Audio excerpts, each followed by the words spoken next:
Okay, folks, please join me in the pledge of allegiance.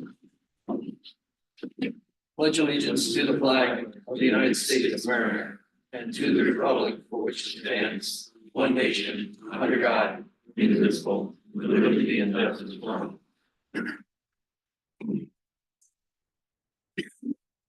Well, good evening, everyone. Thanks for coming out. Big crowd. We're not used to this kind of performance we have to do. They heard you were fixing dinner, Joe. They thought we were serving dinner. And you're the cook, Mark. This is the November 26th meeting of the Town of Canandaigua Planning Board. Again, welcome. Thanks for coming. We're going to follow, well, we're not going to follow the agenda, but I'll get to that in just a second. But I first want to introduce, since there's so many new people here and they're all interested as to what's going on, I want to introduce the folks on at the dais here. We have Corrine Hatch, who's our recording secretary. Kim Burkert, who's our remote facilities coordinator. Tim Schneider, active board member tonight. Mark Tolbert, active board member. Scott Neal, board member. Robert LaCourse, board member. I'm Chuck Euler, chairman.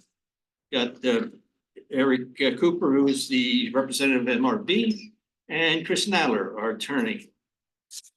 Okay, so when we come to a part of the agenda that applies to something you're interested in, I would ask that you come to the podium, give us your name and address, because I know there's a couple of people here that do want to have some right to speak, and you're certainly welcome to that. And I would ask that you try to limit your presentation to 3 to 5 minutes at the most if you're gonna speak. And don't be redundant. Let's not get into hearing the same thing from the same people. So those being the rules, we can move on with the agenda. The first item in the agenda is privilege of the floor. If anyone is here or in TV land that would like to address the board regarding something that is not on the agenda this evening, now's the time to speak. If not, I will assume everyone is here for the agenda items. We have 2 public hearings tonight. Both have been advertised in the Daily Messenger on the 19th of November. So they have been duly advertised. All that being said, I did say we're going to vary from the agenda this evening. We're going to take item number 5 first, since I think most of the people here are regarding that item. And I see a lot of school kids here, and I know they want to get home and do their homework, so I don't want to hold them back from that either. But we do appreciate the kids coming out. They can see their local government in action, and we thank you for being here. So we're going to start with Bill. I'm trying to get to a meeting in Bristol tonight at 7. I'm 2 on the agenda. Okay, maybe we can get you. Okay, then we'll disregard what I said. We'll go back to item 2 real quick. And all you folks are going to hear about storage units. It's CPN 2024-114. Patrick McAlpin, represented by Bill Grove. He'd like to get a site plan approved for additional outdoor commercial storage for vehicles and RV storage. Hey, fellas. Hello. Okay, tell us what you're up to. First of all, thank you. I appreciate it. And I apologize to everybody in the audience that wants to go. We'll try to keep it as quick as I can.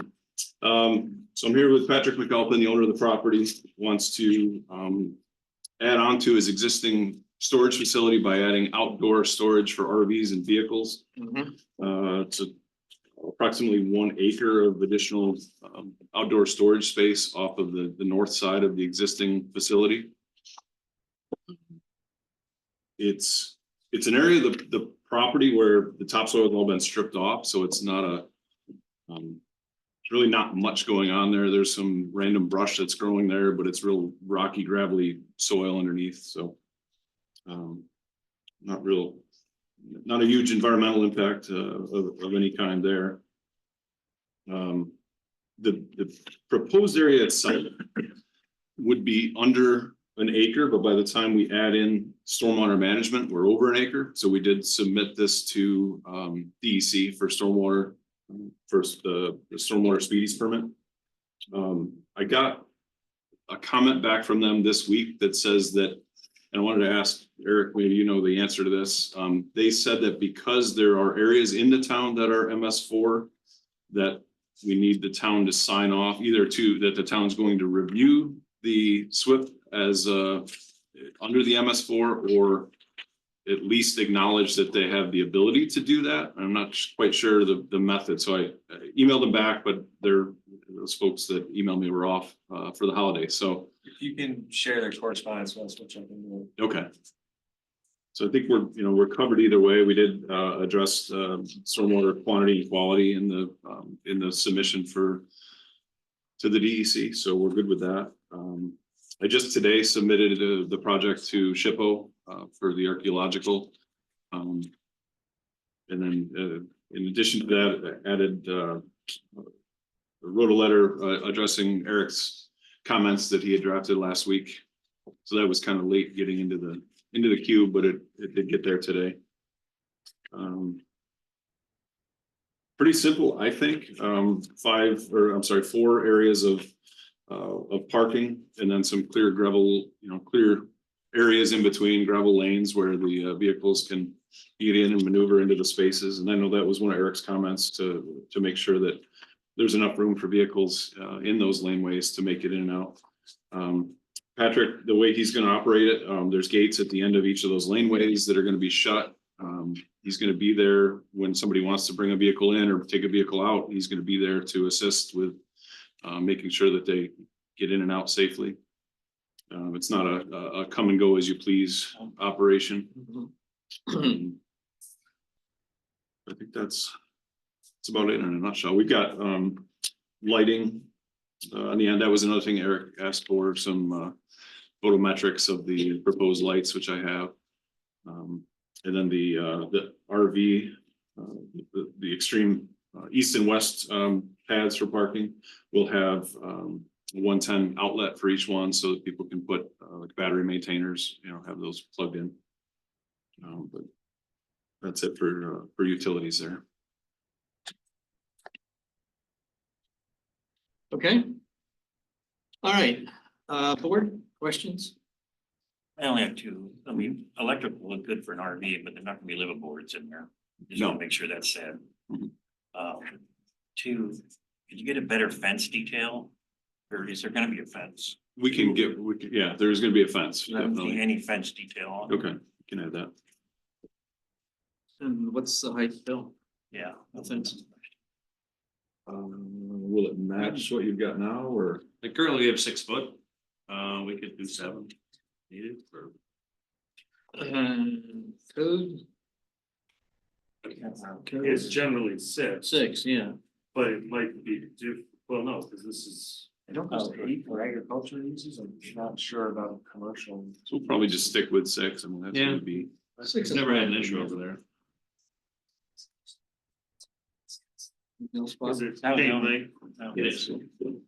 My perspective, I think it's in, I know you presented the bioswale system, and I know ECB brought up the topic of maintenance on that and making sure that it is properly maintained on a regular basis for all of the runoff that could go into that. I'd just like to reiterate that again for this and suggest that any approvals be based on making sure that they're properly maintained. Would he be subject to a maintenance agreement similar to we have with other stormwater management systems? There's stormwater, there will be stormwater installed, is that accurate? Yeah, it's a buyout. Yeah, it's a. Yeah. So let's say that the. So I think, Mark, that would include any maintenance. And if it's not maintained properly, the code people have the right to go out and make sure it is. The main reason for bringing that up, and I know you've heard this before, is that often the systems like this, dry wells, rain gardens, get installed. People are not familiar with or don't know how to do the maintenance, and then it becomes makes a worse problem later. So that's why I just bring it up to kind of reiterate that again and put it in one more place. Sure. So you have no landscaping proposed at all? We don't have, Okay. no. and I know that was one of Eric's comments was, you know, if it were a parking lot, or automotive use, then Tucked they away. want shade trees, but I don't know, I feel like this is tucked away, you know, you can't see it from the road anywhere. It's down, you know, sits down below. Yeah. The only concern I had was, and I wrote to DePaul regarding Creekview. Is Creekview's property the next property over, or is there property between you and Creekview? No, there's like, my storage, and then there's the vacant land that I have right now, and then you've got the Spring Valley Nursery, but there's They're up stops. front. Yeah, they're up. Yeah, there, they're but way up this- front. I believe it Goes right is to part me. of the apartment buildings back there, or the Well, it's a housing. pretty good tree line there. I was just concerned when they built that section 4, which is their last section, that there'd be some sort of buffer between the Which still, yeah, we've got 20 feet of area we're not gonna develop between the proposed parking and or the fence and the property line. That'll Mhm. just be allowed to grow up naturally. I don't know, I guess we're. Grow up naturally. We're not Natural opposed to, weeds. you know, Yeah. to landscaping, but it just seems excessive back there because it's just so remote and Yeah, I think it's more what it's gonna look like once section 4 comes in. I mean, how, I know, I think they have their own landscaping plan Okay. supported, and that's the prevailing, that's the high price section, always called section 4. So, okay, just a possible concern. You talked about the SHPO ladder, you're working on that, no landscaping. Will your lights be on 24/7, or are they The on a lights timer? themselves, no, they would be on dusk of dawn, That's the and- done. yeah. And those 3 lights that are at the end of the facility at the northernmost point aim only into the facility, they wouldn't never, you know, bleed out. Well, they have to onto be the- dark sky compliant. yeah, there'll be Right. dark sky and I picked think ones you that had have the that illuminated, sheet. you Yeah, know, you had from the the, cut sheet. yeah, with the photometrics, it'll show that. Yeah. But they're definitely pointed to the south there. Okay, looking at some of the third-party reviews real quick. The county planning board had mentioned about landscaping. They were concerned about leaking fluids from the vehicles. I think that would probably be picked up by the bioretention. Yeah, Any yep, it's runoff. actually, yeah, the state changed their stormwater management design manual so that areas like this are now considered hotspots for that reason. So there's additional stormwater stuff that has to be done, because you have to have that 2-part. Yeah. You can't just do one, stormwater management technique. You can't just do the bioswale. You have to have the diaphragm ahead of it to intercept the, you know, oils and grease and stuff like that that may flow off it. Okay, they also mentioned emergency vehicle turnaround. I mean, 40-foot lane or 30-foot lanes is, I think. that's pretty enough. wide, and you have I room talked- Yeah, at the top end. talked to Patrick, he, you know, sometimes gets tractor trailers that deliver materials into the storage units that are there now, and they're able to maneuver in and around there without problems, so. I don't see it being a problem, it's a 20-foot driveway that enters the property. So Okay. there's gonna be ample open area for vehicles to turn around. Okay, as Mark said, the ECB was enamored with the bioretention. I appreciated your going to the trouble of putting that in. That's certainly appreciated. And the maintenance agreement would cover that to make sure that it's maintained and operates properly. Ag committee looked at it yesterday and they had no agricultural impact, obviously. And our CEO had show current and preliminary floodplain limits. Is there floodplain? Oh, there's There is, way, yeah. way back. Yeah. Sheet 2 shows it at the extreme west edge. Mhm.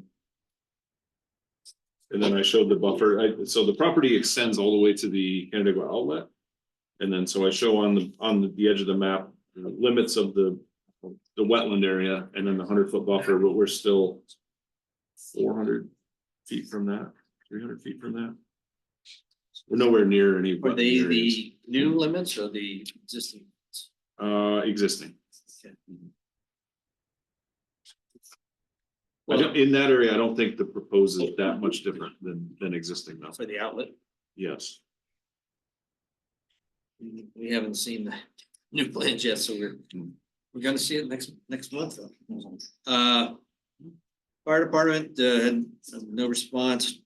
Town of Hopewell, being it's close, street from Hopewell, no response. We talked about the wetlands. Locations, there's no NOI features on the property. Does anyone here or out in digital land have any comments, questions, concerns about this application? If not, board, are we ready to move forward? Okay, this is an unlisted seeker. So let's take them one at a time. Somebody want to give me a motion on the unlisted seeker action?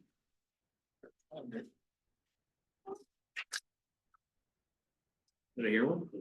No. I'll make the motion to, it is unlisted, right? Yeah. Yep, unlisted seeker for CPN 24-114 3130 County Road 10. Second. I don't, there's an issue. Also, this- Sorry, who seconded? Kim. Okay, further discussion? If not, all in favor? Aye. Opposed? Motion carries. All right, let's move on to the site plan. Also move to approve a single stage site plan resolution at CPN 24-114 County Road 10. I'm sorry, at 3130 County Road 10. For the extension of this storage yard with. Currently there's 8, but is there another one with fencing? I did two. 2 more? Condition 9 will be a fence details we added to the plan, specifying the floor's height prior to signing by the planning board chair. And then the 10th condition, the town of Canandaigua stormwater access easement and stormwater maintenance agreement, which is required to be signed and filed with the town prior to signing by the planning board chair. So with those 10 conditions. Easement will be filed, it needs to be filed with the county, and we need to approve by the terms of the engineer. Thank you. I'll second that with the 10 conditions. Is that a document you provide to us to sign, or do we draft that? Stormwater easement, the stormwater maintenance agreement is a town form. Okay, Stormwater access easement is just an access, standard access easement. Fine. okay, Anywhere. okay. And the town should have it on its website, where it's called Sarah. I think it Okay. is. Thank you. If not, call me in. Thanks. Okay. Got 10 conditions. Did I get a second? Scott. Scott? Okay, all in favor? Aye. Opposed? Motion carries. Okay, guys. Thank you. Off to your meeting, Bill. All right, appreciate Thank it. you very much. Sarah Thanks, everybody. Reynolds says you better, Sarah Reynolds says you better hurry. Yeah, it's in Bristol. Oh, that's where she is. Thank you, guys. All right. Let's double down. We're going down to item number 5, CPN 2024-117. A application from Nixon Peabody to for a site plan and special use permit for approval of a construction and operation of a personal wireless communication facility on a 77-acre parcel in the AR2 zoning. I will now open the public hearing, and what we'll do this evening is have a presentation from the applicant, and we'll have a response from a objection that was submitted online, as well as I think in text this evening. So we'll have that presentation, and then we'll listen to any of the neighbors that would like to address the board. Based on what we hear, and based also on the limited time we've had to review the one document, this hearing will probably be continued, but let's get on with the get it started anyway. So, your name, sir. Good evening, members of the planning board. Steve Fantuzzo, Nixon Peabody, attorneys for Verizon. Also with me in attendance are Jeff Skolnick, NBNC Consulting, and Dave Weisenreeder, Hostage Engineering. So we have submitted to the board an application for a special use permit and site plan approval of a 120-foot cell tower on a small portion of the 77-acre parcel of land at 2061 County Route 8. As a brief project summary, Verizon is seeking to remedy a coverage gap in this area of town along County Route 8 and seeks to install a 120-foot tower with a standard antenna array and supporting equipment at the base, being the battery cabinet, equipment cabinet, and diesel generator. This would all be situated within an 80-foot by 125-foot or 0.23 acre fenced-in area leased from the landowner. Access to the leased area would be via an access and utility easement from County Route 8. And to highlight a few of the key exhibits in the application, Exhibit E is the RF report, which is prepared by Verizon's RF engineers. This report shows specific gaps in coverage and why a facility within the search ring here is needed in order to remedy the gaps, as well as to improve the capacity of the surrounding cells. Exhibit F, this is the site selection analysis. This report shows on a property by property basis why this is the only property in the search ring that can be utilized for the tower. Exhibit H, these are photo simulations showing what a constructed tower would look like from various locations.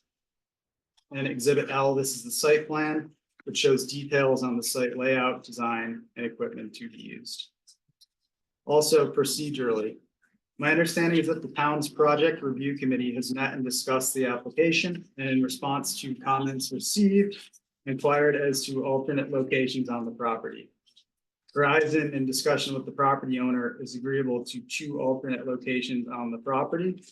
These are each shown on the map submitted today. I believe you all have copies of that. Okay. The first alternate is on the same northerly side as the existing proposed location, but moved back behind a tree. And the second alternate is on the southern end of the property and would also require, or however, is in a more agriculturally productive part of the property and would require disturbance of the land due to the necessity of a longer access route. Importantly, the town's agricultural committee in its meeting last night concluded that the originally proposed location is the best from an agricultural standpoint and best supports continued farm use on the land. Also importantly, the town's environmental committee at its November 7th meeting concluded that the originally proposed location, there would be minimal impact to open land use and existing agriculture. But Verizon is open to working with the board to determine the best location on the property, considering all factors. And last, over the weekend, we received, as you referenced, Attorney Campanelli's 90-page opposition report, which we will be submitting a written response to. So if there's any questions, we're happy to answer. I'm sorry, your last comment, you intend to respond to? We will submit a written response, yes. We just received it over the weekend.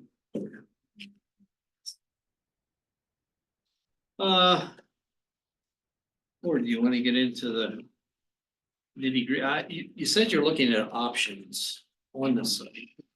Yes. And I know in your what do you call it, your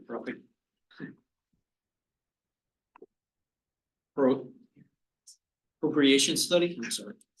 When you're looking at the need for it as well as potential locations where it could be placed. Mhm. You looked at various sites Yes. around the area. And you, I think in your exhibits, you gave reasons why some of those sites were excluded. Yeah. And just want to make sure that other sites were looked at. Right, yeah, so the search ring essentially is the RF report will produce a search ring showing the gap. And they'll sort of say, where within this ring can we, how can we remedy the gap within this ring? First looking for existing structures. If we put an antenna on an existing tall structure, here, none of that existed. So it essentially, becomes, interested landowners. Is there sufficient space to meet setbacks, which here there is, everything. At any of those locations, all the setbacks are, complied with and zoning is complied with. So you're sort of, limited by those options. So the RF drives the search ring, and then the site selection analysis sort of narrows it down from there onto which parcel is selected. And I can let, Jeff speak to that a little more if there's any specific questions, but he essentially, went parcel by parcel and said, this is why this was eliminated, this is why this was eliminated. And this is the last remaining and best option. I was curious, one of the options was the new water tower. But you thought it was out of the SA? Is that correct? Yep. To the point that it wouldn't function. It wouldn't do what you want to do. I'm sorry, I can't get up to the microphone. Oh, okay, no. Yeah, the water, I just talked with the town water department. And they told me they were building a new one, but unfortunately that location was well outside the search area. Well, Putting it too close to two existing towers to the west. So you'd have overlap, duplication of service. Right. So another consideration in addition to, the coverage, which is what everybody, thinks of and is obviously the driving, reason for needing to place it is also, there's also the capacity issue. So obviously they're trying to space them, such that the overall network is improved and, it can sort of work as efficiently as possible with the existing and surrounding towers.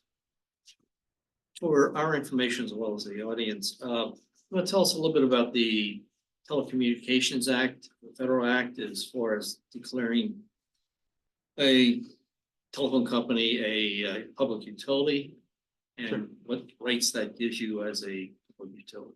Sure, yeah, so that's actually a New York State case, so essentially, because of the, the increased need and basically the explosion of the technology, New York courts and New York state law deems that wireless telecommunications towers technology is a public utility so long as the need for it is shown.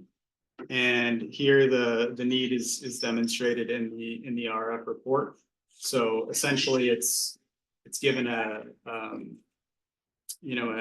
sort of a easier standard for approval because you're fitting a technology that has to work in a particular location into a existing zoning map, which could say, they're not permitted here. So essentially to make it work, they have to fit in certain areas regardless of, what a town zoning map might say. So essentially, in the same way as you need to put a utility in a certain place to service a home, regardless of, what's surrounding, that's essentially the reasoning behind the lesser standard and the public utility standard. Is the act specific to a zoning board? I think quoting. So it says zoning boards, but Okay. but boards that are sitting in over projects that are requiring zoning approval, being the general. Originally, in New York State, zoning boards, for some reason, were the entity that issued special use permits for the most part. I think cell towers have generally been special use permits, especially permitted uses. And so the case is a zoning board, but the standard will apply to the planning board. So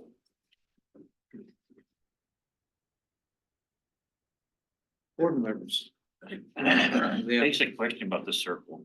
But can I actually just one before I, Yeah. it notwithstanding the public utility standard, this does meet the zoning requirements. As we went through, Exhibit D goes through essentially line by line of the zoning requirements. The drumlin being, something that we're seeking a waiver for because this entire area essentially is a drumlin and the houses that surround it are also built on the drumlin, and this is a much smaller footprint. So, that argument kind of loses a little bit of muster, but just wanted to reiterate it meets zoning. There's no variances that are needed or anything that, so. No, I think that's up to us to determine. Yes. It's especially permitted use that Right. meets the zoning requirements. about the circle. What are the issues if you push it further outside the circle, like 1,500 foot from a house? What is that gonna do to you? How detrimental is just outside the circle a little bit, still on that property? Yeah, so it would have to be graphed and mapped by the RF team. Essentially the search ring is, a pretty narrow targeted area that is gonna try to most effectively address capacity and coverage. So it's tough to know exactly what the drop off is. So without that a- would, without I a- wouldn't want that answer before I would know any further. I mean, I've read a lot of data on it. A lot of the data they're talking about is like a 1,500 foot clearance in the house, RF and things like that, just it just seems, I just would like to know if it can and what happens if you're outside the circle a little bit more to the northeast there. Dave Wiseman, Costage Engineering. The exhibit that's up on the board currently does show, it's okay if I walk over here and still talk. Yep. Currently, the tower is proposed in this location. It's about 480 feet-ish from the closest residence. If we push it back to the alternate location behind the tree, we gain 200 additional feet, like we're at 680. The landowner did also, there was discussion regards being too close to the homes. So there was discussion with the landowner in regards to an alternate location down closer to the southern property boundaries. That does take that tower more than 1,000 feet from the closest residence. Don't want to go too far, because there is another existing residence over here to the east, and I think that's approximately 1,600 feet currently from there to there. So that is also an option. Verizon Wireless is willing to go pretty much anywhere on the property. With the exception being possibly going behind the railroad, because we have to cross transmission lines, the railroad bed becomes much more difficult. But those three options that are on the board right now, Verizon Wireless is agreeable to. Thank you. Couple other comments, just I'm done this second. On your site plan, actually. This is actually the second Verizon tower that I've been on the board for. Your fencing around it shows a 7 foot with a 1 foot security. Our code says an 8 foot fence with security on top of that. Okay, That needs to be changed. It would be the 7 foot chain link plus the 1 foot of bar. No, Gets it's us the 8 foot 8 fence, plus 8 one. foot fence Not a plus problem. 1 We foot. can do that. It said that last time and I don't know if it happened. That needs to be changed on if it comes, when you come back. Appreciate the in-depth FAA study that I saw and read. Being ex-FAA myself, I was interested to read. I would like to see though, before you come back, or as in part of your package, is the Mercy Flight letter, yes or no, with a light on it. That was always left off on that last one. It's actually, I think, on it right now. Sorry, so The Mercy Flight. Mercy Flight has to put a letter to that. They have to ask Mercy Flight if they need a light on. There's a Mercy there. exhibit U is, No, the old, is it on the new package? it's Oh, it's it's so much exhibit letter. U. Okay, So yeah, in response to that, they've requested lighting, so Yeah. emergency lighting would be proposed. perfect. I guess while we're on that subject, what kind of light? It would Is it a be, strobe or a? no, I believe it would just be a solid red, yeah. No, not flashing, strobe, rotating. I know that was one of the county comments. All right, that was the next thing too, because that would be irritating. Does your equipment make any noise? I don't know. I don't think so. I think it's, I mean, I would defer to you guys. Yeah, it's very little. Like now, more than a refrigerator, less than a generator. Okay. It's Like electronic 60 equipment. decibels or. Just a little home to it. Okay. But we are sufficient distance that you're not gonna hear. Okay, I can believe that up on Dual Road, because not many people are up there, but this is like in their backyards.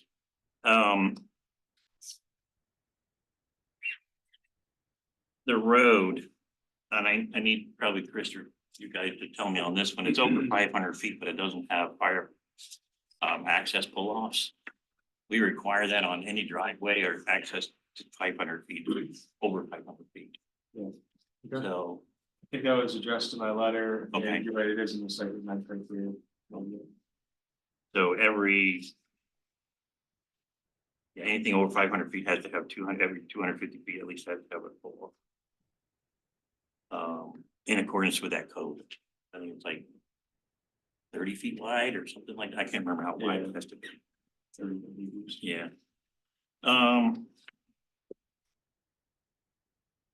You didn't ask for one, and we had a problem with this on our last Verizon.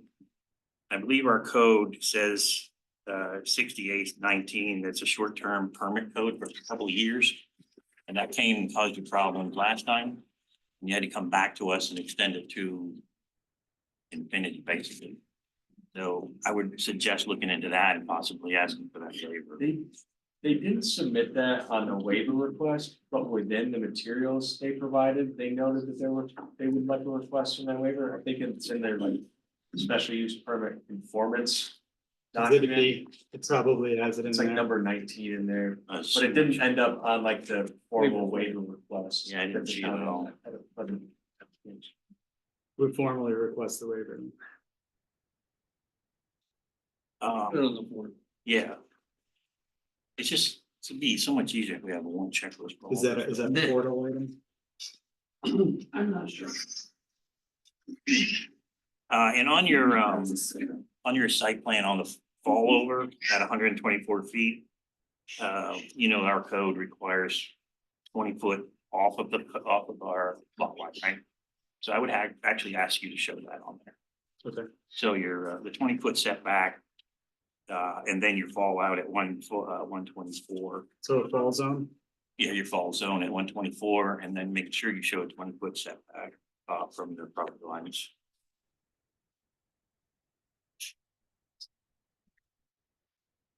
And then I'd be interested in hearing or reading the document where you're answering all the other questions from the opposition there. That would be all my questions. We have a general, so co-location, so Verizon's the big one, right? And we've had a couple of cell towers in the past year or whatever that have co-located with you guys. What's your policy as far as other carriers? Do you have a limit? Do you have criteria? So it's not just Verizon, Right. Spectrum out there. Yeah, so they always build them with them in mind. At this height, I believe it's 3 total carriers, so it's 2 additional.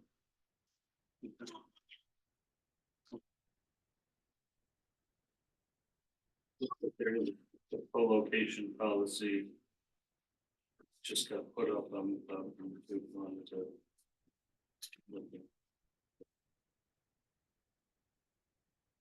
What was the difference in loss of agricultural land from your alternate location 2 and these other 2 that were up on the north end?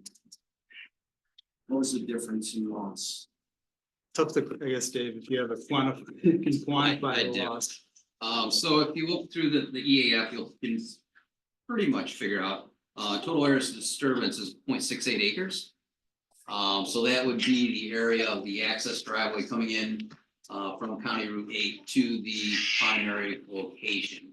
If you move down to alternate, the southerly alternate, that would involve roughly the same amount of disturbance. There is an existing farm lane, it's an existing farm lane, they're actually, this one's kind of vegetated, this one's kind of dirt, this one's kind of dirt. The length back there is also about 1,000 feet. So our disturbance is gonna be pretty similar with the exception of active agriculture, where this is pretty much through agriculture. This is gonna be pasture, a little bit of the farm lane through here, and then this is active agriculture in here. So pretty much a wash. Depending on how you want to quantify it, whether it's active agriculture or pasture.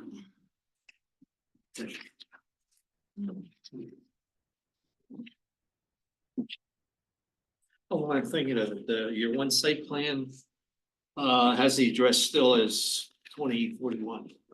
It's the E911 address added. But I guess supplement was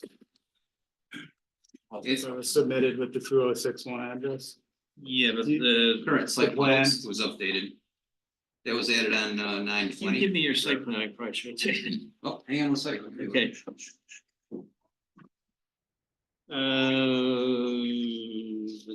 the property owner live at 2135? I don't know that, answer. Jeff, do you know the property owner, 2135? Yes. Yeah. It's, at least it's the mailing address on the site plan, so I think so.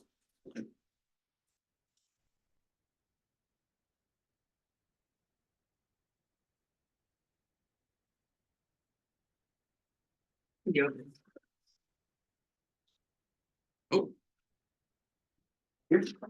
Got it. You good? Upper, Got it. Yep, it's on the cover. It's up there, isn't it? Gotcha. the transmission lines, do they have an easement associated across the property or? Not in the title report, but we know there's gotta be an easement of some sort. For the utility companies, the tower has to be placed 1.5 times the tower height away from those transmission lines. So we know we're definitely outside the whatever easement those transmission lines are located in. That does show up here, the 188-foot minimum setback from the transmission lines is the 1.5 times the tower height. So all your older notifications are outside of that. Correct.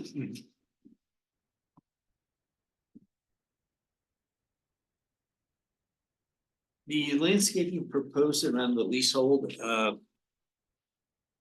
think it was Arborvitae. Sure. Did you have a spec sheet as to what size? Yeah, that's in the landscape table on sheet CA 120. Okay, how high is it? Oh, hang on a second. Oh, I take it back. So showing the CA 120, but let's move over to the LA sheet. Green Giant Western Arborvitae, planted in the 5 to 6 foot range. And overall mature height would be 30 to 50 feet with a spread of 8 to 10 feet. Sheet LA 100. So at planting, they'd be 5 to 6 feet. Correct. Okay, Typically, the smaller trees, when they're planted, okay. they grow better, they take better, rather than trying to put a big one in that might not take quite as It's well. just, our code has 10-foot requirement, Okay, so I don't know, I guess that would mean it has to be 10 foot of planting.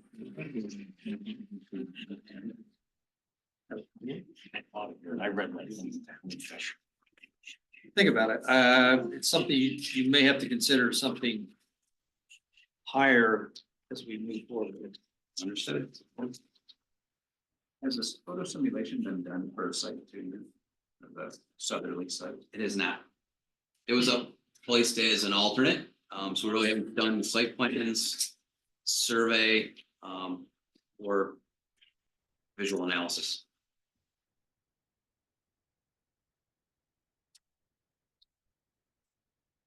You've done your geotech, right? It's not yet. Typically, we don't do that until we're pretty sure that we have municipal approval, because it could move. Okay, could you find out it doesn't support a tower? Rare. Okay. If there's rock, we do rock anchors. If it's softer soils, they do deeper, bigger foundations. I've been doing this for 30 years and it's very rare that there's a problem with the soils that they can't come up with a solution. So when do those details get looked at by the town and approved? As part of building Building permit permit. application, yep. So we're pretty sure we have municipal approval, then Verizon Wireless will authorize the geotech. That information goes to the tower vendor, the tower and foundation is designed. Because there is one question in the SUP general provisions about the code enforcement officer making sure it conforms to the building code. And that's usually done at this stage.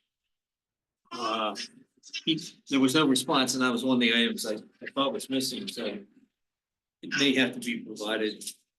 I'd like some assurance from our code enforcement officer, who's very, You can- very adept at. Check with them. Okay. It's one of those things, you really don't want to spend the money for the geotech and foundation design if the tower ends up moving, and right now we have that option to move. It's in flux. Yeah. Okay, You know the approximate distance from County Road 8 to this other location? I can tell you pretty quick.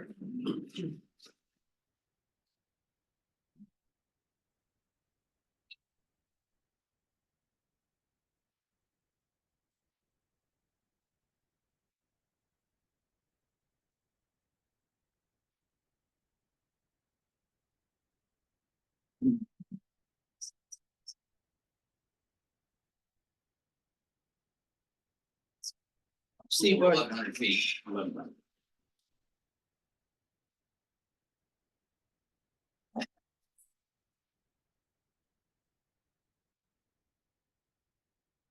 while you're looking at that, who will maintain all the infrastructure, the driveway, the landscaping, the fence? Is that something Verizon does, or do you have a contract? Yes. It would be the Verizon. Verizon Wireless. Yeah, So they have a, crew that does that. Is there- They have some contractors that also do it, but they're through Verizon Wireless, through contractors. that Okay. do it. I just know in some of our cell phone sites, or tower sites, the maintenance was a little lax. It is a, Fences got torn down, never got put back up. So we just want to make sure that, I don't know how we cover that. If you done it, something like agreement. Well, it's part of the special use permit. I think Yeah, because the special use permit will be inspected every however many, years we want to. however often Frequently. the board accepts. Okay, these are unmanned facilities. I know. So generally, everything's monitored and maintained remotely as far as the equipment goes. Occasionally, 2-3 times a year, a technician will go out, boots on the ground to check out the condition of the driveway, the fence, anything like that, just to do a eyeball check on how everything is. so visitors would be 2 or 3 times a year, assuming no. As far as the no issues. technicians, correct. Okay, Yep, and typically there is a frame gate, a frame barrier gate out of the road to keep people out. In this instance, if the owner wanted not to have a gate because he would be using the driveway, there wouldn't be a gate. And you'd be kind of monitoring who goes in and out.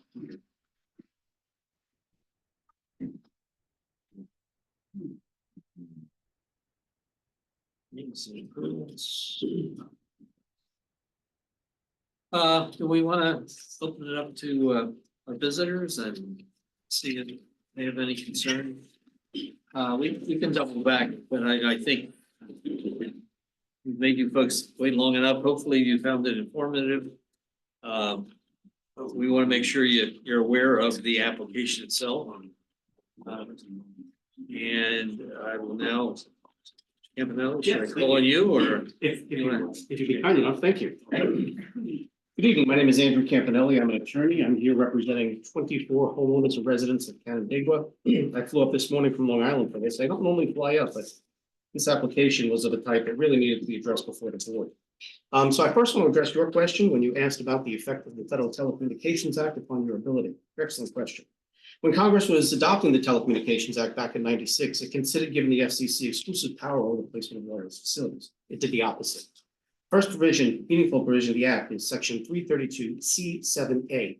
It is entitled General Authority, and it preserves to state and local governments the general authority to regulate the placement of wireless facilities. You gentlemen have the power to regulate this facility under both state and federal law. An applicant does not get to come before you and say, well, our thing meets your local zoning laws. Under New York state law, you have to grant it. Nothing could be further from the truth. In fact, one of the things that struck me about this application is there's no probative evidence in the record to support this application. I'm bewildered by the lack of evidence in this case. So let's talk about the basics. Armed with the power preserved to local governments like yours adopted a smart planning provision. These are local zoning laws designed to achieve 3 objectives simultaneously. Number 1, they're designed to enable carriers to saturate your town with coverage. But number 2, minimize the number of towers you need to provide that coverage. And number 3, prevent to the greatest extent possible any unnecessary adverse impacts through the irresponsible placement of wireless facilities. My goal tonight is to convince you to deny the application for the special use permit, but of equal import to make sure you do it in a way that complies with the Federal Telecommunications Act of 1996. So under your code, for example, it says you can't grant the special permit unless you find it one of a significant adverse impact on the surrounding properties in terms of adverse visual impact and hurting property value. This would do both. Now, Under the Telecommunications Act, it's not enough for me to argue that it's going to have an adverse aesthetic impact. I have to provide evidence, because it says any denial of a cell tower has to be based upon substantial evidence. Well, how do you get evidence of substantial adverse aesthetic impact? Fortunately, federal judges have said the persons who are in the best position to both know and understand both the nature and the extent of adverse aesthetic impacts are homeowners themselves. And so in the brief that I've submitted to you, I've submitted as Exhibit D, personalized letters from the homeowners, each of them telling you the dramatic adverse aesthetic impact their homes will suffer if this 12-story tower is built so close to their homes. It's going to dominate their views from their bedroom windows, their living rooms, their backyards. This is precisely the type of adverse impact that your code was adopted to prevent. It's the reason you adopted a special permit requirement to prevent in the first place. Now, as anybody in the wireless industry would know, the photo simulations submitted by the applicant are inherently defective. Everyone knows it. For what purpose would you require an applicant to submit a photo simulation? Mr. Campbell. Yes, Can we keep conversation to a minimum? I'm having trouble hearing. I'm sorry. Oh, The sole purpose that they're giving you a photo simulation is they're supposed to be giving you an accurate depiction of the actual adverse aesthetic impact this 12-story tower would have on the nearby homes. Why then would you admit any photographs taken from the perspective of those homes? This is a game that the wireless industry has been playing for years. In 2005, a federal judge ruled in OmniPoint versus the city of White Plains, it's in my brief. If an applicant submits a photo simulation or a visual analysis from which it omits any photographs taken from the perspective of the closest homes, it's defective and should be disregarded in its entirety. That decision is 18 years old. They all know about it. And still, you get this photo simulation, not a single photograph, especially in the homes 400 feet away. Picture a 12-story tower 400 feet from your home, and they don't include a visual image from you. That's consistent with the lack of probative value of all of their evidence. So number one, you've got a significant adverse aesthetic impact. And unless you can find it won't have that impact, you can't grant the special use permit under your code. I'm not going to cite the sections, you know what they are.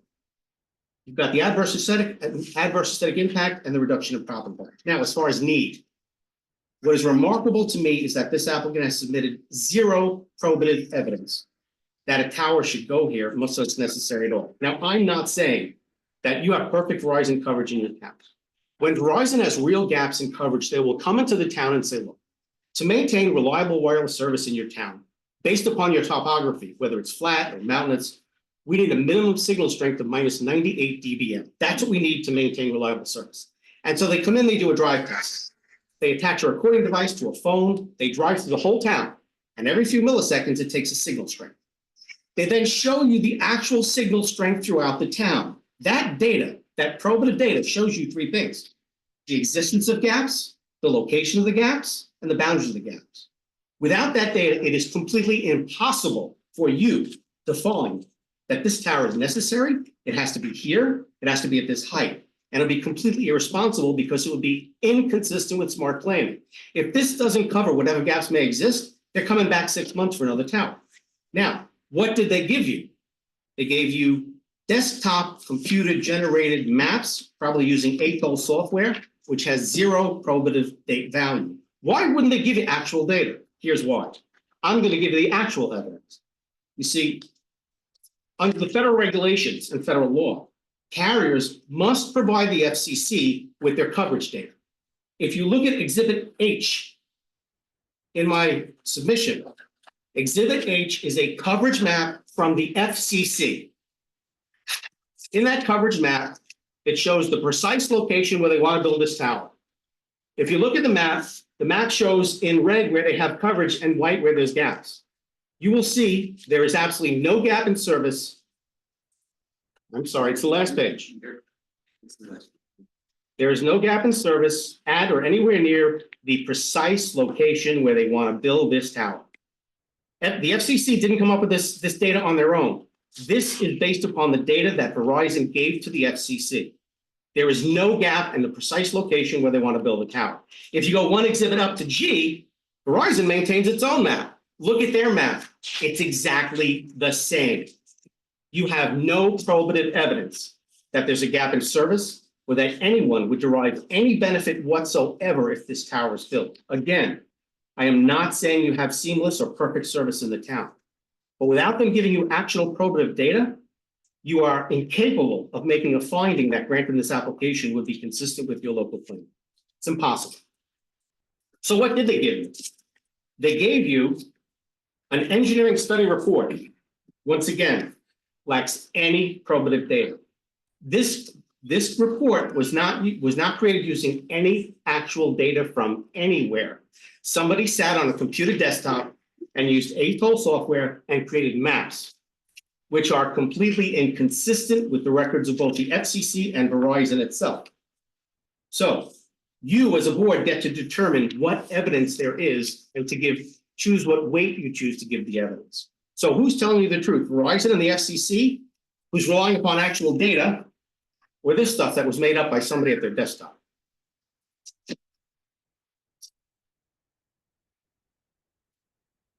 Now, I also see these graphs where it says we have a capacity issue. This is remarkable. And I see ASEU, average schedule eligible user.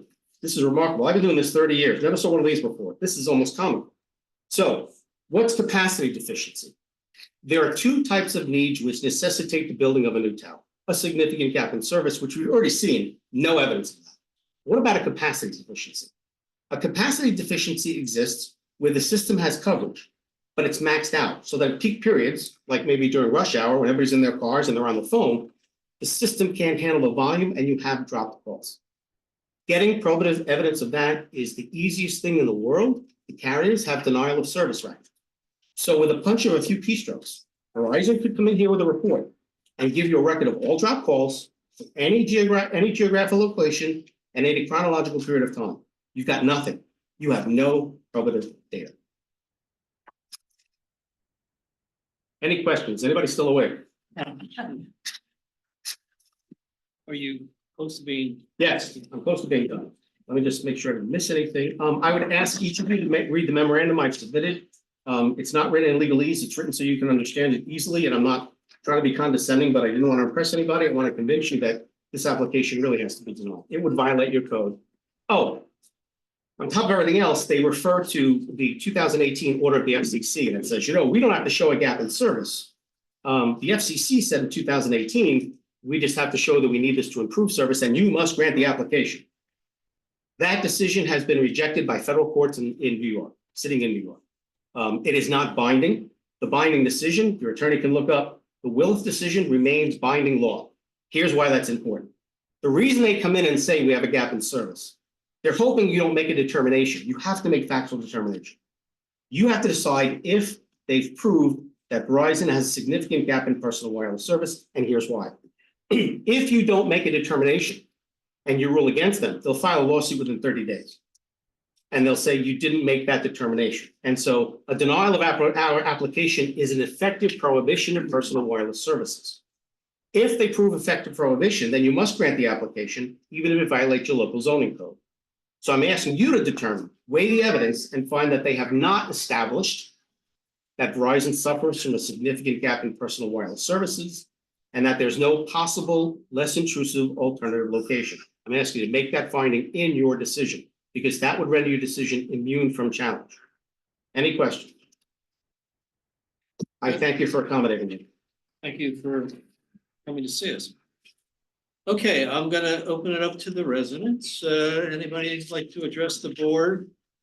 Would you come to the podium, give us your name and address? Or are you? Hi, Ladies first. my name's Tracy Thomas and I currently reside at 2033 County Road 8. Where this is being positioned for me directly impacts me by all stages. First, my main concern is the privacy. I've been out there since 2004. And being out there with the empty field, sunsets, sunrises, everything is beautiful, wonderful. And I have total privacy out there. What I understand from this access road is that it's going to completely disturb all of my privacy that I have there. It's gonna go right along the house to the right of me, directly along my property line and extend out. Now that back corner lot of the farmland is currently unused land. It's wetland, he doesn't use it. Makes perfect sense for them to go ahead and build an access road there because it's unfarmed anyway. However, that leaves me open to random people. Now, they just also said that it's up to the farmland owner if they want to put a gate on that access road. And there would be no gate if the farmer said no. So with any random person coming in there, being able to access that road directly along my property line, and all of this build going on, I have absolutely no privacy. I have a pool there. This impacts my privacy, along with not just my privacy, my safety. I don't know who random people are gonna be hired on by these companies to come out here and access this road and the towers. And drainage is also an issue too. I don't know what their drainage policy is gonna be. I don't want drainage coming into my land that I have there and causing any issues that I don't currently have. So those are my main concerns. Thank you. Tracy, Thank you. how's your cell service there? I have T-Mobile. Okay. And you're not having a problem, I do not. sir? I'm gonna give this my best shot. Hello, everyone. Thank you for your time. Your name and your son's name? My name is Mark Detweiler, and this is Oliver Detweiler. He'll be a year in January. We live at 2021 County Road 8, which, if you look at the site plan, is one property up from the proposed site. And I want to stand here and ask you please to deny. I can point it out if you'd like. One more down. Or no, that's it. Sorry, you got it. I'm standing here to ask you to deny this permit. This proposed tower is 120 feet tall. That's 12 stories. My property, which my wife and I spent a lot of time looking for, I've written you a letter and I won't repeat what's in it because I know you're going to read it. But, yeah, I know, but the short is 120 feet is very tall. I have 3 acres of beautiful planted orchard where we spend 80% of our time. My son Jack in the back drives his tractor around and helps me mow. We spend all our time out there. My shortest tree, that of measurable size, I can't get my pear tree to grow. My shortest tree is about 30 feet. My tallest tree is maybe 50. This proposed tower, which will be merely a couple hundred feet from my property line, is twice the size, more than twice the size of my tallest tree, which is only one in my property. All of my other trees, it is 4 times the size. All I will see is this cell phone tower. We spend time out there at night at our fire pit.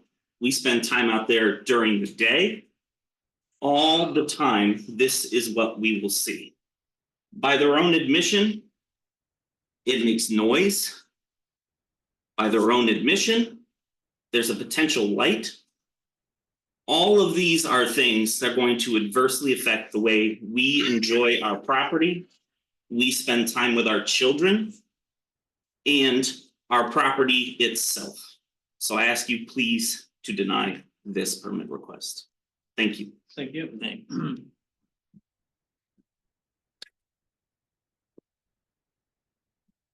Hi, my name is James Dwyer at 2025 County Road 8. I'm the property owner of the hedgerow that goes back 1,000 feet.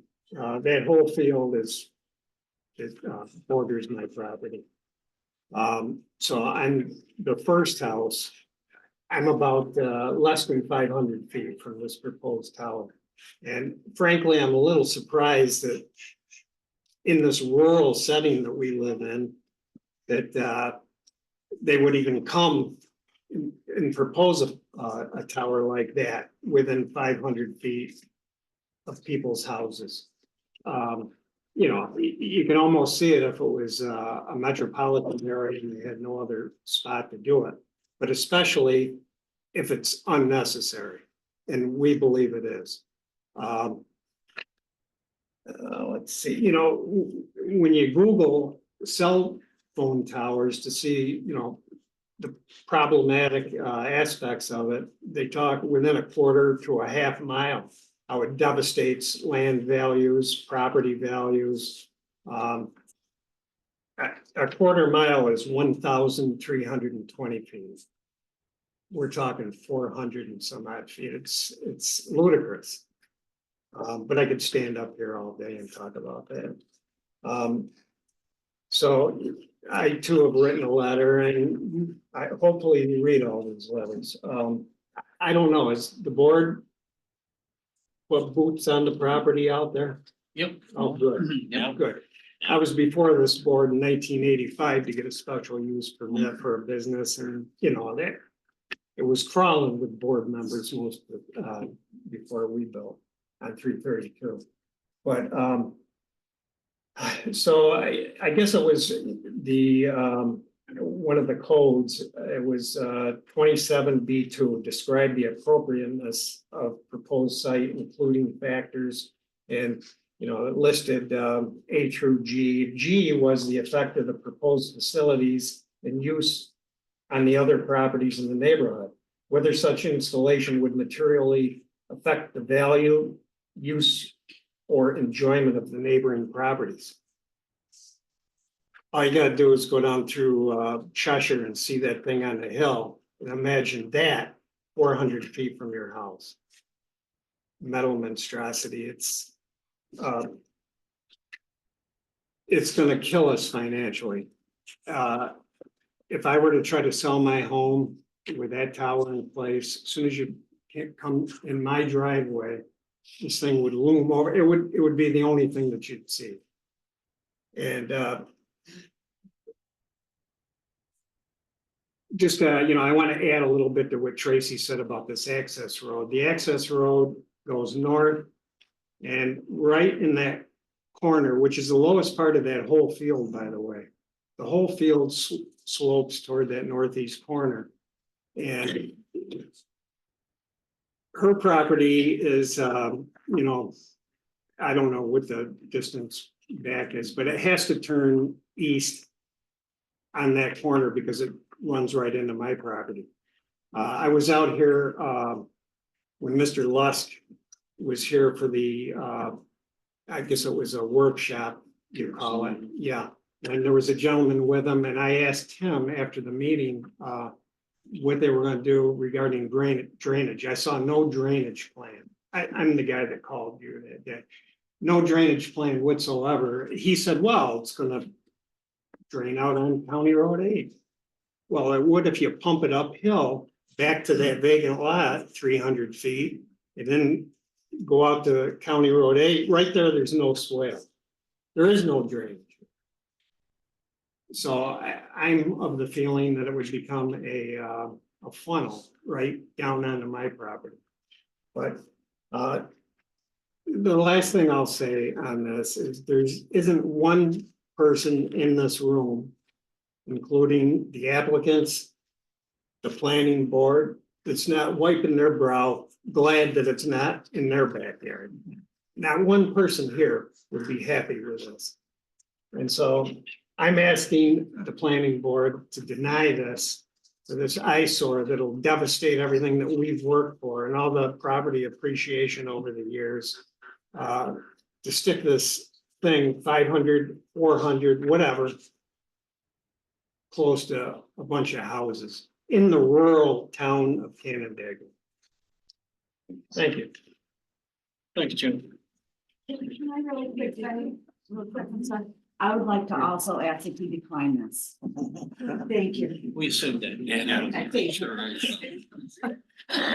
My name's Rick King. I own property on County Road 8 and McIntyre Road.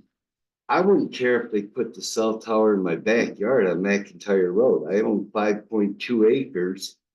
And, you know, if it's something that would help Verizon out, it doesn't bother me at all. I got a propane gas line running through my backyard. I didn't give them permission to put it there. They go through and maintain it and drive through it and mow over the top of the propane gas line. Helicopters fly over to check it out. You know, I didn't approve the airport, I have to listen to the jets all the time when they land and take off and everything, so I don't think the neighbors would have a problem if, you know, the site on McIntyre would work out for them. What's your So address? 2395 McIntyre, and all I know is our cell service sucks. And I've had Verizon and Sprint. Thank you. Yeah. Hi, I'm Courtney Lambert. This is my family over here. We reside at 2095 County Road 8 in Canandaigua. My husband and I have been together since we were 14 years old. And we, you know, had all these goals and wanting to expand our future. And so we bought a home that was kind of in our price range. It was a short sale. It was, you know, I mean, back in the day, only 100,000, which, you know, that is a steal in the market today. That would probably give you $1. So with that being said, we really wanted to ensure that our financial situation was a place where we could grow and that our could be a foundation for our family. And when we hear about this Verizon tower being built, that could really jeopardize what we've created with our family. And the idea that it could decrease our property value is so scary, especially because you put all this work in. We've lived there 10 years. We've created so many experiences for our children in the backyard.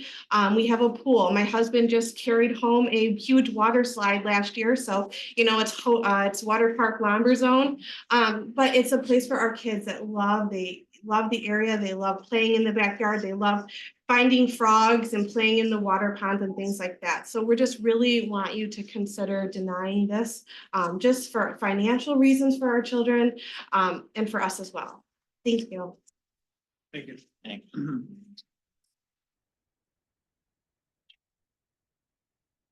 My name is Bob Nantes, and I live at 2085 County Road 8. I'm sorry, name again? Name again? Nantes, Bob Nantes. Okay. I live in this little house right here, right beside this field that they want to put a roadway in. Well, that little field, every time we get any kind of a heavy rain, floods. And it has stagnant water that sits there for weeks at a time. And it spills over into my front yard. And I have to tolerate it. Well, to put a roadway in there that's going to have runoff is going to multiply the flooding that we have in the field and in my front yard. And we've been living there for 22 years. And we love Canandaigua. And we hunted and hunted and hunted to find that little home. It's just a little rancher. But when I look out my bedrooms, my bathroom, my patio, my kitchen window, if I sit on our back deck, that tower is right in the middle of my view. And it's only 500 feet from the corner of my house. How would you like to have a tower 500 feet behind your house? Just picture it. So I'm asking that you would deny this approval. And I think to approve it, you would really be failing the residents of County Road 8.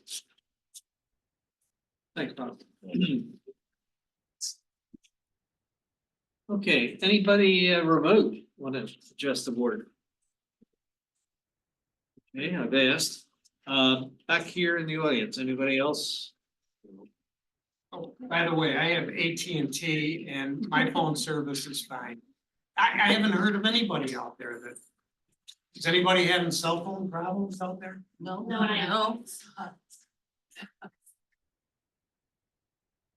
Hi, I'm Jeanette Detweiler. This is my son, Jack Detweiler. Hi, Jack. Our house is the one that's 2 over with the orchard. I just want to note that it's a really nice community. We actually share that orchard with the 2 houses right next to us.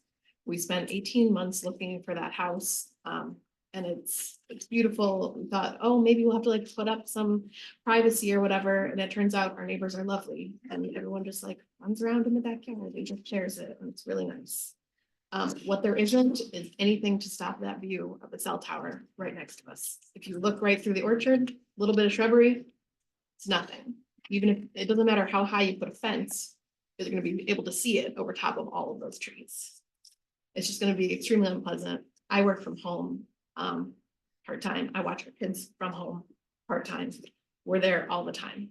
There's no possible way that they could say this is not adversely affecting the enjoyment of our property.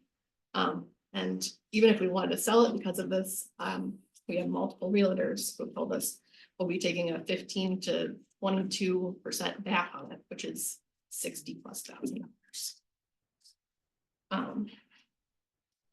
And there was one note that I wanted to make from Mr. Campanelli's that he didn't say, which is that the New York State town laws, when they set up special permits, there's no quote automatic entitlement to a special use permit. And it just seems like from my dealings with the town that it seems expected that this goes through, assuming that they've hit all of their benchmarks. And I just want to make sure that we're thinking about the emotional aspects of the residents. And I know that you're all residents too. Everyone said that. And just how this is really going to affect us. Thanks. Thank you. Okay, anyone else? I see you, Joe. Hi, I'm Dan Roberts, 2005 County Road 8. I'm one of those wonderful neighbors she just mentioned, so now I have to come up here and say no. No, but I'm a Verizon customer, have been since 2000, back in the flip phone days. And you know, when I think about this New York policy or mandate that everything wireless is kind of a public utility, we're talking 4G to 5G. We have 4G coverage. If you need an emergency call, you have coverage. So I just feel like the intent of that mandate is probably being missed here. You know, I also work from home, so I'm there a lot. I have 2 new dogs, golden retrievers, so we're outside all the time. And just looking at this thing every day will make us want to move. And we're hoping this was our forever home. It's a little ancillary, but we traveled all up and down the East Coast. I think in 5 years, we owned 4 properties in 3 different states. And I remember down in, well, it doesn't matter where it was. I think it was near Philly. A nice little suburb. There was a turnkey home. Everything else in the area was going for like 450, 500 grand. This home was going for 325. Backyard wasn't a cell phone tower. I have nothing against cell phone towers. It was a huge power line base. So it knocked 125K off the asking price. They sold within a day. You know, this was back before I think we kind of all acclimated these things being in our backyard. We wouldn't take the deal because we just don't want to live like that. But having bought this house with great views and everything else, now to build this would just, it would make us not even have considered the property, to be honest. So that's all I wanted to say, but I'm a Verizon customer, coverage is fine there. So please deny this application. Thank you. Thanks, Dan. Okay. Anything else? I saw you leaning, so I gave you a second chance. My name is Madison McEntee. My boyfriend and I just purchased the house at 2105 County Road 8, which is right where that big pond is on the property. We're both 26. We just put all of our savings into this house to purchase it. And it took a real long time to find a house. As you know, the housing market is not great right now. So we've spent over 2 years trying to find a property. And one of the main items that we wanted to find was a property that we felt kind of away from everything. And this really hit all of the boxes that we wanted. So it was disappointing a month in to purchasing the house that we found out that this was going to be put up and we'd be able to see it in our backyard. We also have been putting a lot of money doing all the renovations. So finding out that we would lose property value, which our realtor did confirm for us, was very disappointing. So we are asking that you consider that and deny the application. Thank you. Okay, thank you for your comments. Bess? Okay. Board have any follow-ups we want to talk about tonight? I have a question. How tall are the transmission towers?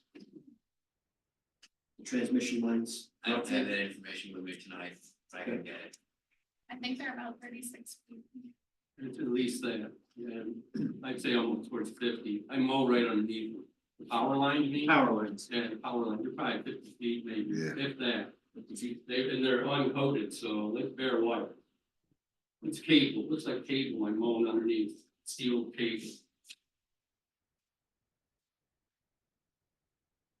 Okay, just a couple housekeeping things regarding some of the other reviews that have occurred to date. The ECB did look this over and you have their comments back from them. The Ag Committee looked at it yesterday and you have their comments. The County Planning Board, excuse me, has looked at it. They had a concern about tile field damage. I guess they're assuming there's tile fields in the farmland, but something to think about. Throw in your to-do list. Airport IDA, they submitted their letter.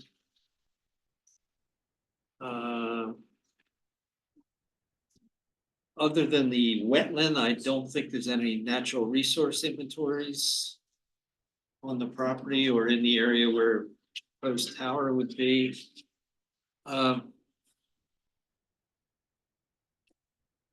Okay, well, we'll move forward from here. We have the report from Mr. Campanelli, which I'll be honest, I haven't gone through it because it just showed up online yesterday with us. So we certainly want the time to digest that as well as the letters from all the residents. We appreciate your taking the time to do the letters and the drawings. I appreciate the drawings. And you guys got a couple items that we mentioned that you're gonna work on. And anything else that we want to send these guys back with as far as homework? I said, Mike. I think the simulation related to the location, I think that's not an insignificant request to ask for that. And to try to get simulation for the southerly side. Okay. You get that, Steve? Maybe just want to say that again a little From what we louder. heard, Yeah, so what I would ask that we try to do is get simulations, the photo simulations for the southerly site. Related to the properties in question, so the neighbors in question related to that. And how that impacts that view shed. should that be from the perspective of each of those properties? It's up to the board what they consider sufficient to simulate, to provide adequate information.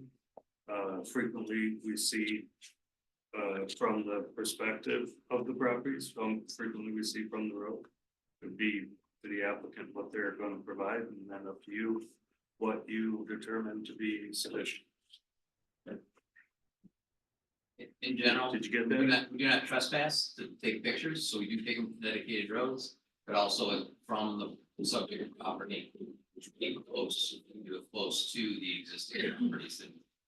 I think I'd try and do it pretty close to the properties. But we're not gonna trespass. Correct. Oh, you can trespass. If I may, Mr. Chair, I did absolutely times in many jurisdictions in New York. I can certainly give him my number, and if he wants to view the images from my client's properties, I can get their permission, I presume. I think they'd be more than happy to give him access to get accurate photographs.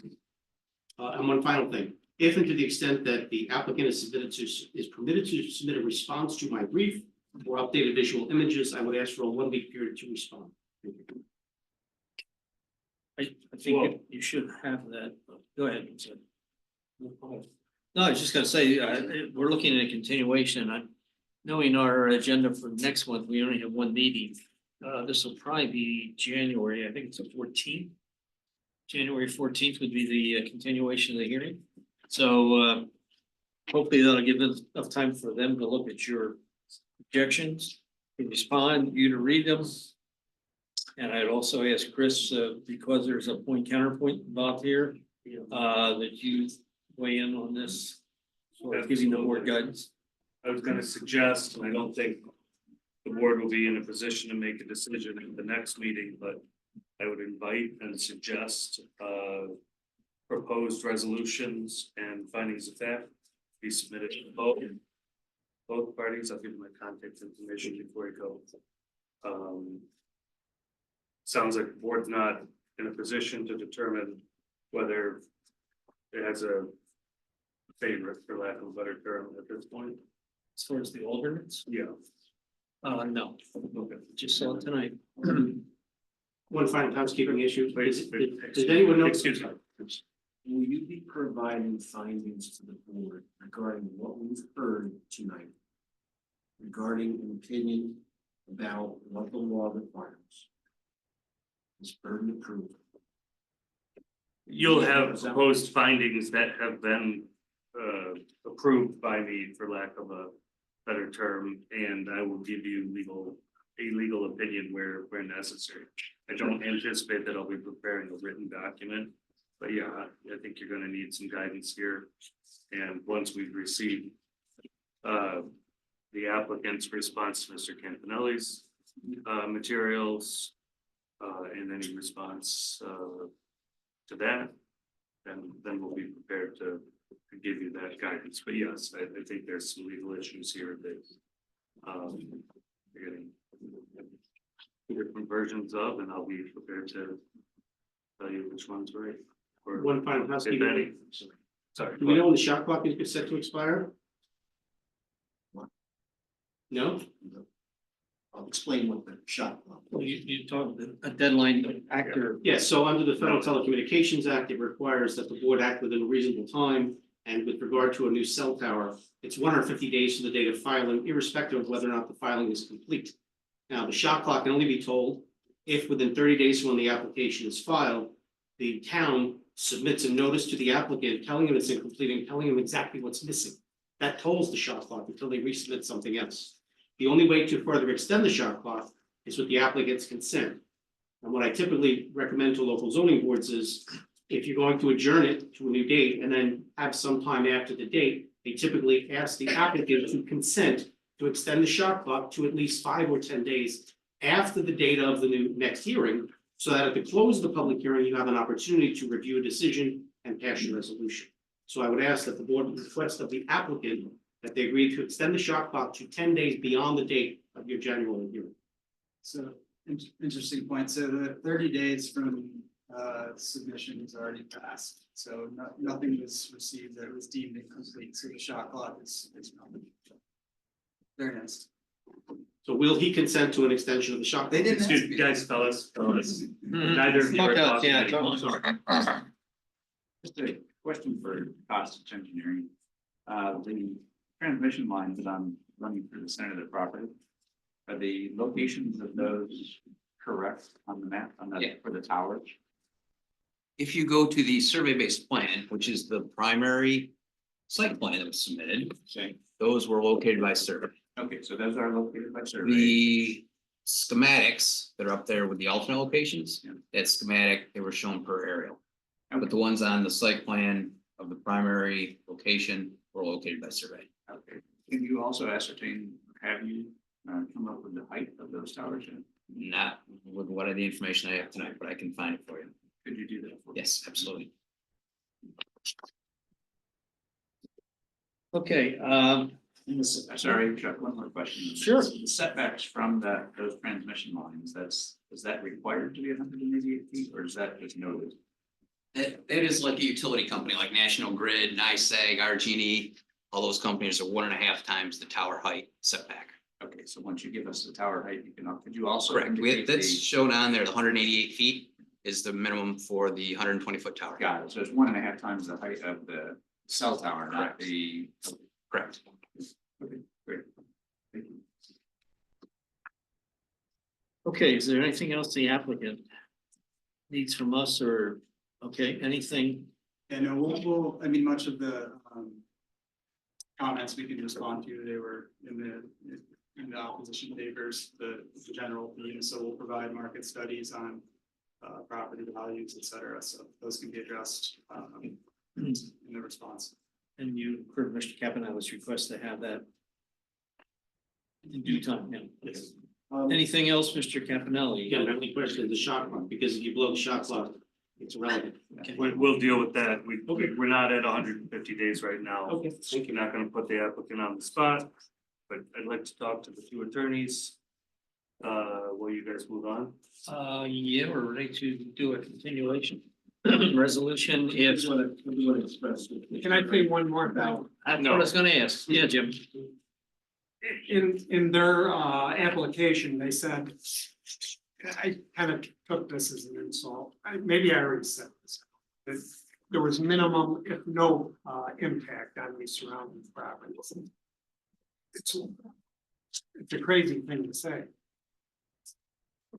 That's Okay. all I'll say.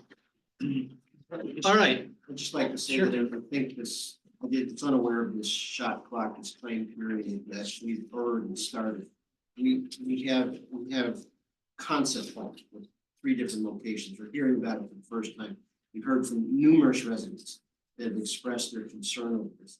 So do we need to take some action to give us an appropriate amount of time to complete this review and not get backed up by this 150 days? We'll deal with that. We don't have to take that action tonight, is the answer. It's a very good question and it's an application I found out about on Saturday. So, and we'll work with town staff, the applicant and with Mr. Campanelli. I'm not concerned about it, but we will have to take some support. If for some reason that shot clock ran out and then it'd be just resubmittal of another application, but.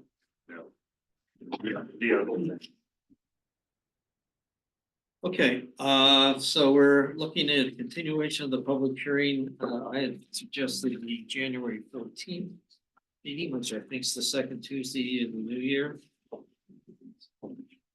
Any objections? No. Okay, we can have a motion to that effect. I'll move to extend the application process to the January 14th meeting for CPM 24-117 in County Road. I'll second that. Okay, motion second. All in favor? Aye. Folks, thanks for coming out. Appreciate it. Hope you, so your government action. Say thank you. I'm good. I'll say that's good.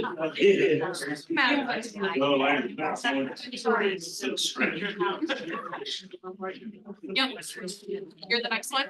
Nice to meet you. Hi. Yeah. Chavo, Yep. you want your- Right.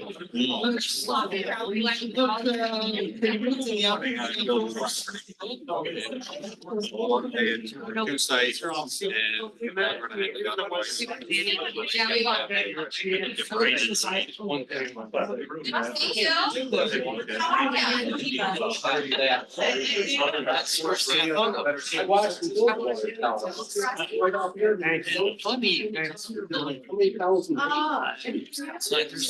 We'll stay on that. We'll stay on yeah. This was done. Yeah, that's right. It is always good, yeah. Put the lid on it. We think it up. I'm like.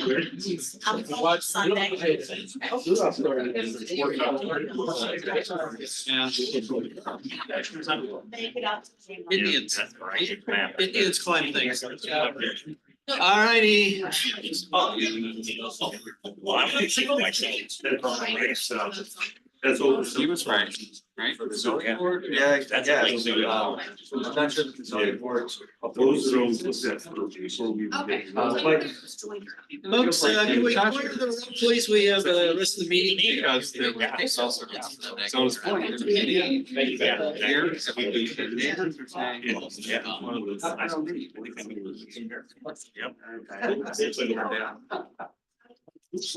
right. I know there was. Yeah, now I got. People in there. No? All myself. All right. Two choices. I say.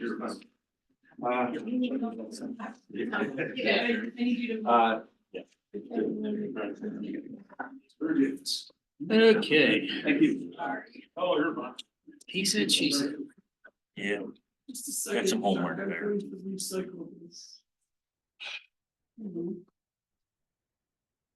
Are we on good down road? Most everyone. Got quiet.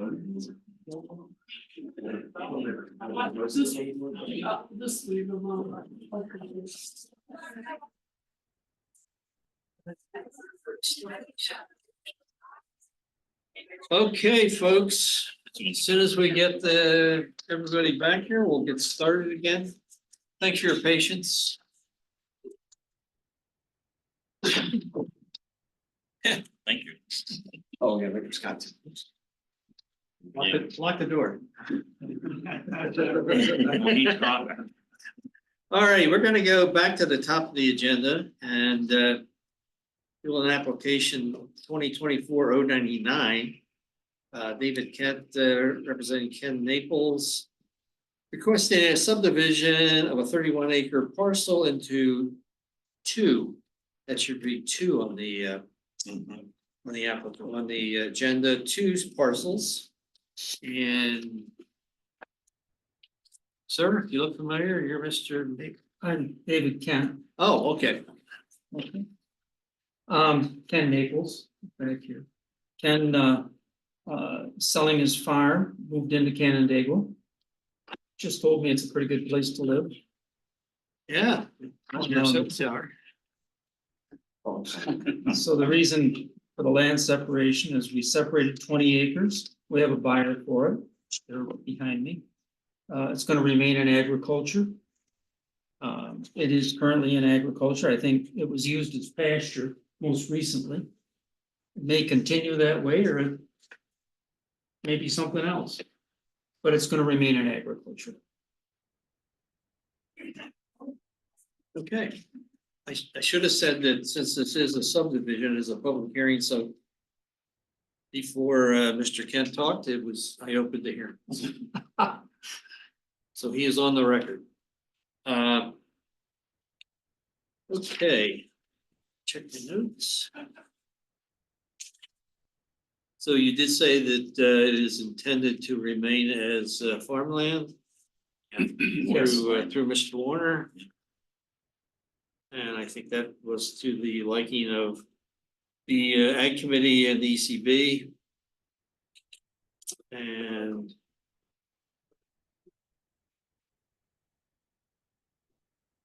the 100-foot stream buffer in front.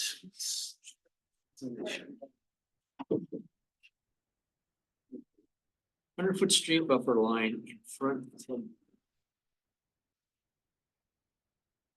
It's, I have some paper copies if you'd like to look at those. Sure, that might. I only have two. It's here. Okay, that's right. Okay, you've got that water course that runs parallel to Goodale. You're showing the setback lines. All well and good.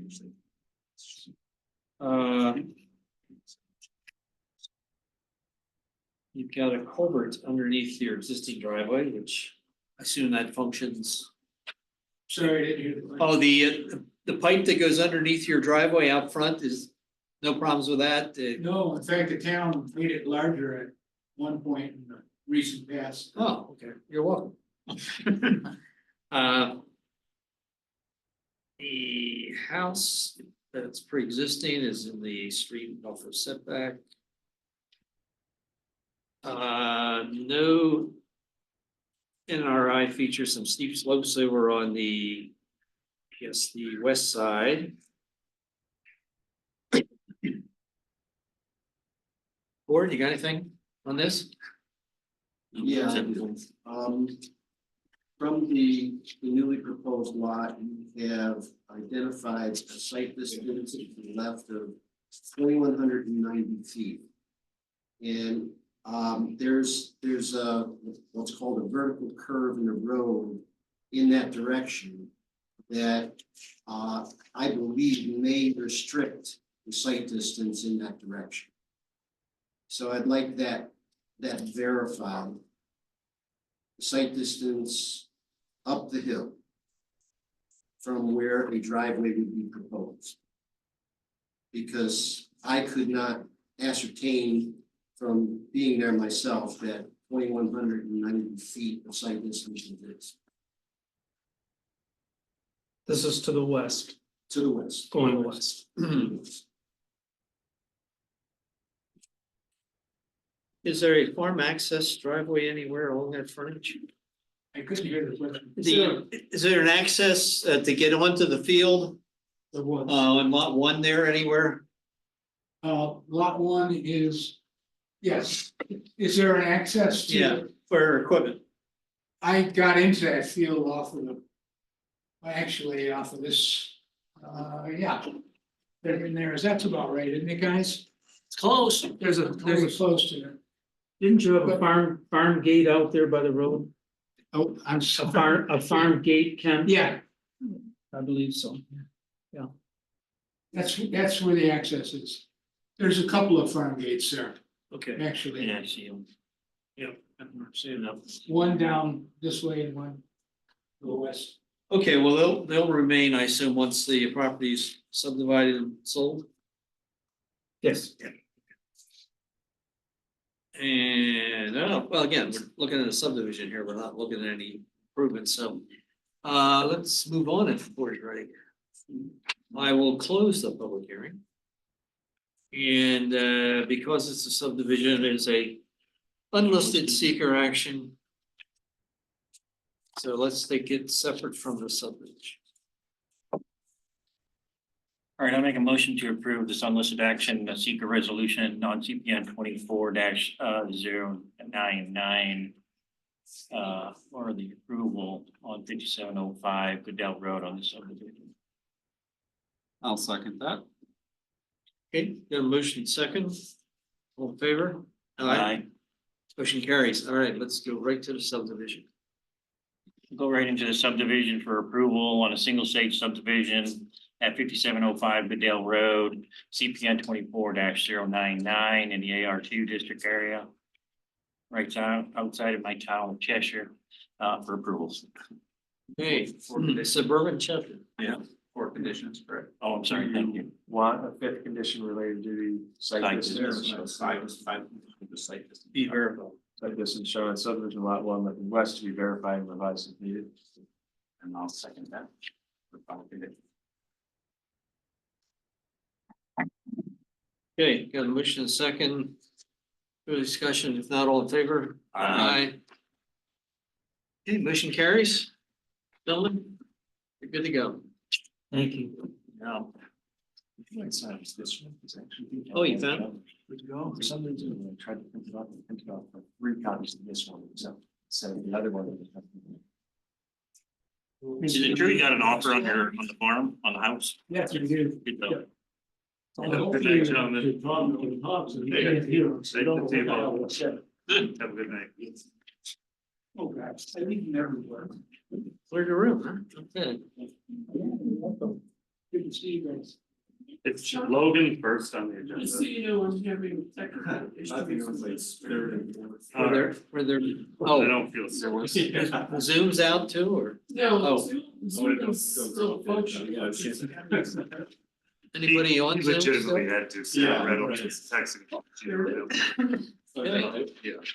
I was surprised. I Maybe not was stay. surprised you didn't. Yeah, I need to have much to do. Probably like an interesting, put us on? kind of interesting. You asked if anybody was on. when communities kind of. You did? Okay, we're ready to move on to 2024, 115 That's not in your project. is the application number. Gentlemen, Sorry, sorry, little decorum here. sorry. Requesting a site plan approval for the construction of a single family home with an attached garage, driveway, well, septic in the RR, as the fires would say, 3 zoning district. Mr. Rockhouse. Thanks for waiting. I appreciate it. Yeah, no problem.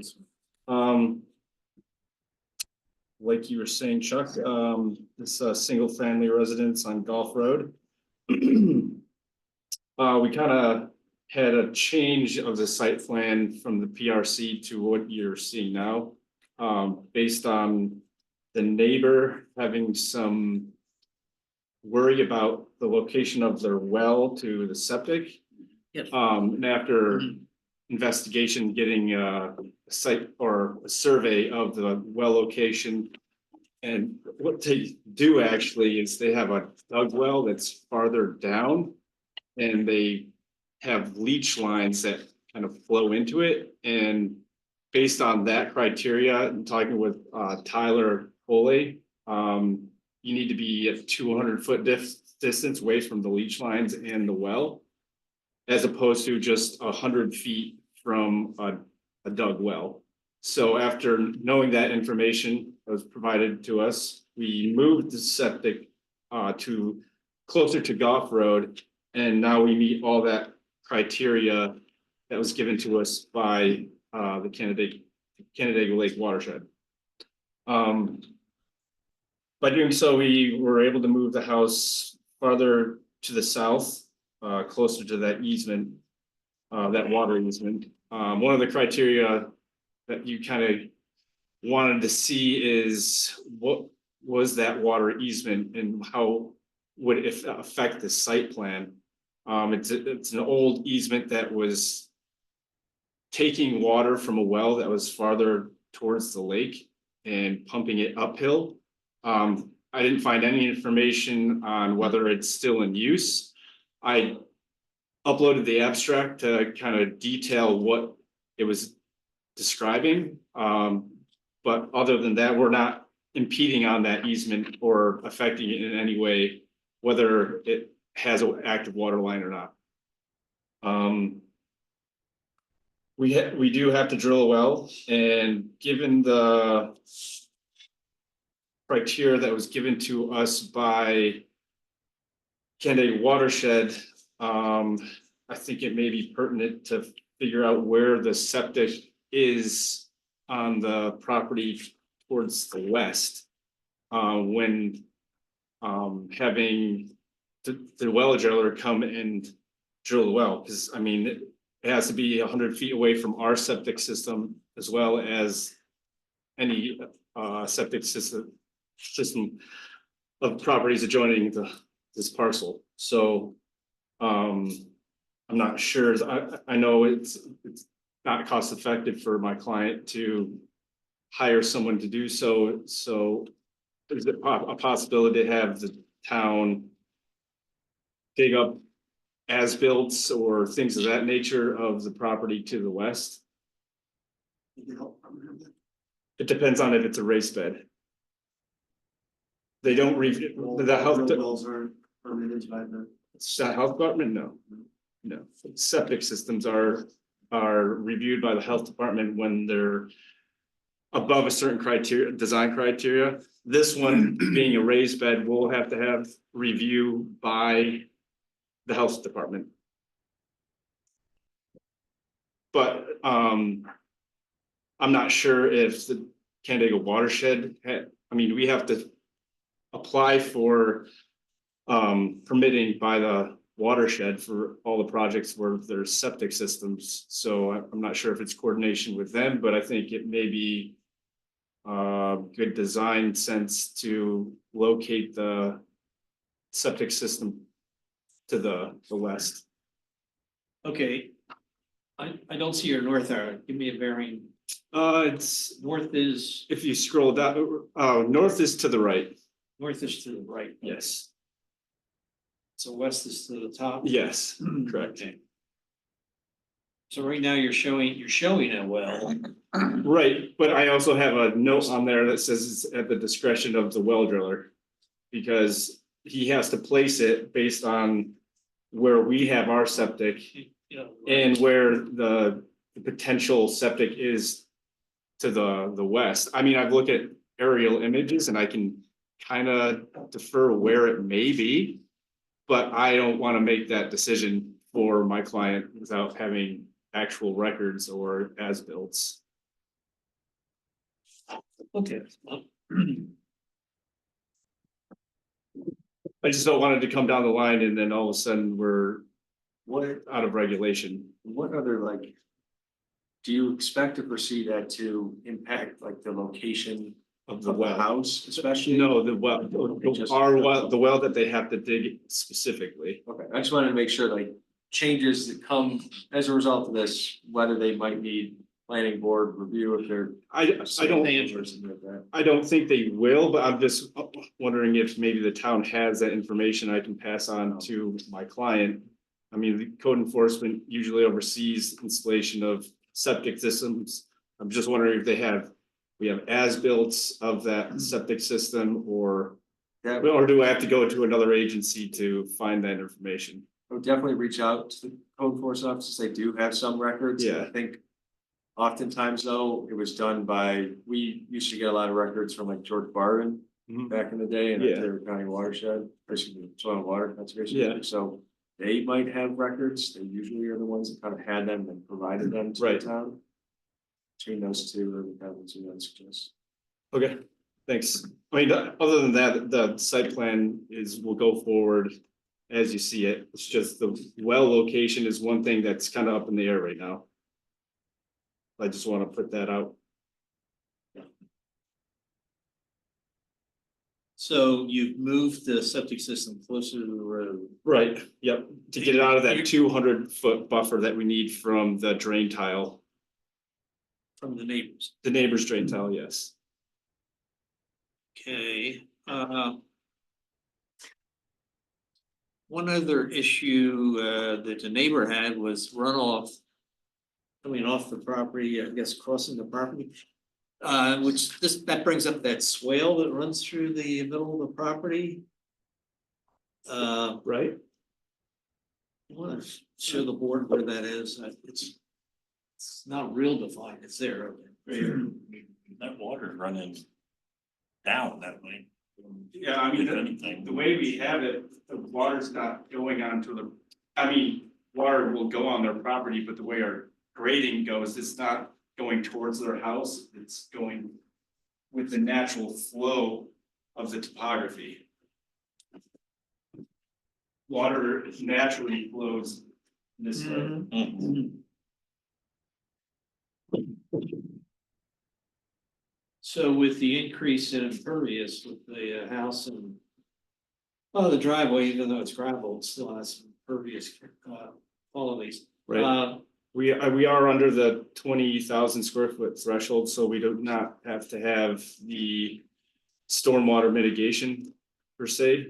Luke,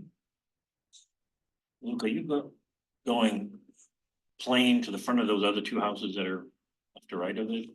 Or is it gonna be in front of those? We're in front of those. They're gonna be in The front of them. other two houses are behind us. Okay, they're way back. Yeah. No, not way back.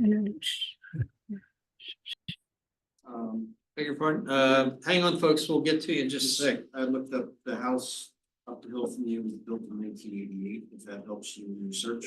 Yeah, thank you.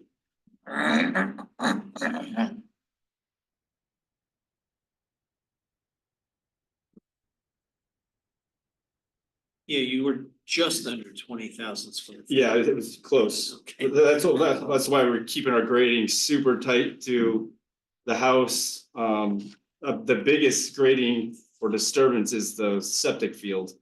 It is a pretty significant slope going down, and being a raised bed, we have to have it a certain height above the ground. So that's the biggest disturbance, is that septic system. I guess moving it there, it's now downhill the swale instead of uphill the swale. Yeah, yep. So you're gonna have with the house, roof drains, that's those pink lines, you're just gonna.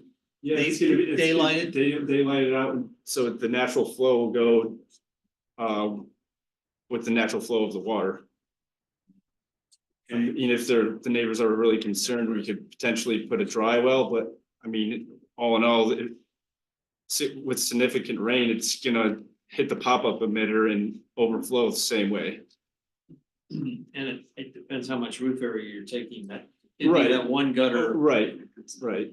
I mean, based on our disturbance, I don't think it's something that we need. But if the planning board is concerned about it, that's something that we can consider. Yeah, I just don't want to contribute any more water. We have to, or at least somehow retain. The additional runoff that's going into that swale, because I think that's the neighbor's concern. If that's the neighbors online, we can get it from the neighbors themselves. Folks, do you want to express what your concerns are? Oh.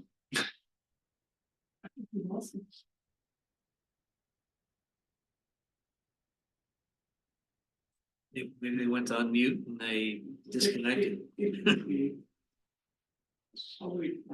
Usually we just see them. Well, while we're waiting, ECB, they had a concern about the swale as we're talking about right now. Making sure that any plantings you do out there would be native. As far as landscaping. That committee met yesterday on it and they said there's no farming currently on the property, and so therefore there's no loss of farmland. It is in the scenic view shed, I guess it's in the purple area, but I don't think it's a concern in terms of the lake. Over an acre. It is well, yeah, as far as the property itself. Yeah. Stockpile location, that was something. Oh, that's Somebody something brought up. we haven't Is noted. it your revised plan? Or on a note? I don't see it on there. I can add it to the site plan with, that will be submitted for signatures. Okay. What's that? I have a note here. You guys, it wasn't the Murph. Well, we can add it. If it was part of Yeah. the code enforcement council, we would cover it, but.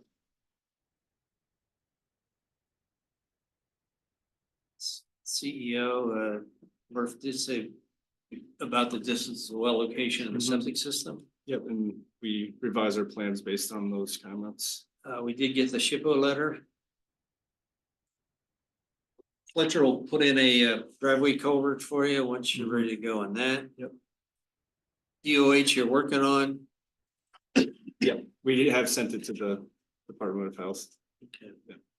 But that takes time for feedback. There they are. We thought you're getting tired waiting, folks. Just died on us. Wouldn't it always be that your computer will die just about when you want to use it? Best Yeah. made plans. All right, let us know what your, first of all, your name and address, please. Yeah, I'm Bob Ireland. This is my wife Kathy with me. We live at 5973 Goff Road, which is directly to the east and downhill from the property that we have. We wrote you a letter, which I think you're referring to about some concerns about stormwater mitigation. And we've seen since the back part of the property has been now that we had a lot of shrubbery and had other trees on it. We are starting to have water come downhill, which we never had in our 30 years there prior. So with the building of this property, we do have significant concerns about stormwater mitigation. We looked into it, and we are aware now that the town code states that any building site with an LOD of less than 20,000 square feet does not require stormwater mitigation. And as you said earlier, they are very, very close to 20,000 feet, or as the representative, the contractor said. I would just pose the question though, in calculating that 19,902 square feet, whether the installation of the electric line and the silt fence that would be added and the stockpile for the soil that would be scraped off was considered in this calculation. Doesn't look like to us it has been. So what we're supposing that the 20,000 square feet limit has been exceeded. Okay, Well, the electrical line is usually trenched and it's not that significant with the disturbance of the land. And we don't exactly know where it goes because it's decided by the electrical company. So that's a hard one to put in our calculations. But I think it. but I think it- Also, the stockpile, we don't know how much the stockpile is gonna be. I mean, we are very close, and like I said, I'm willing to put in a dry well to help mitigate some of the stormwater. Let's make sure we got the source of the problem. Is it coming down through that swale, Mr. Arlen? It does come down from the swale. Is that your concern? Actually, it's all along the whole property line. We've noticed differences in the flow of water. There used to be quite a few bushes and trees up there, and when the lot was bush hogged, Cleared. cleared a few years ago, that's when we started seeing an increase in the velocity and the volume of water throughout the entire property line.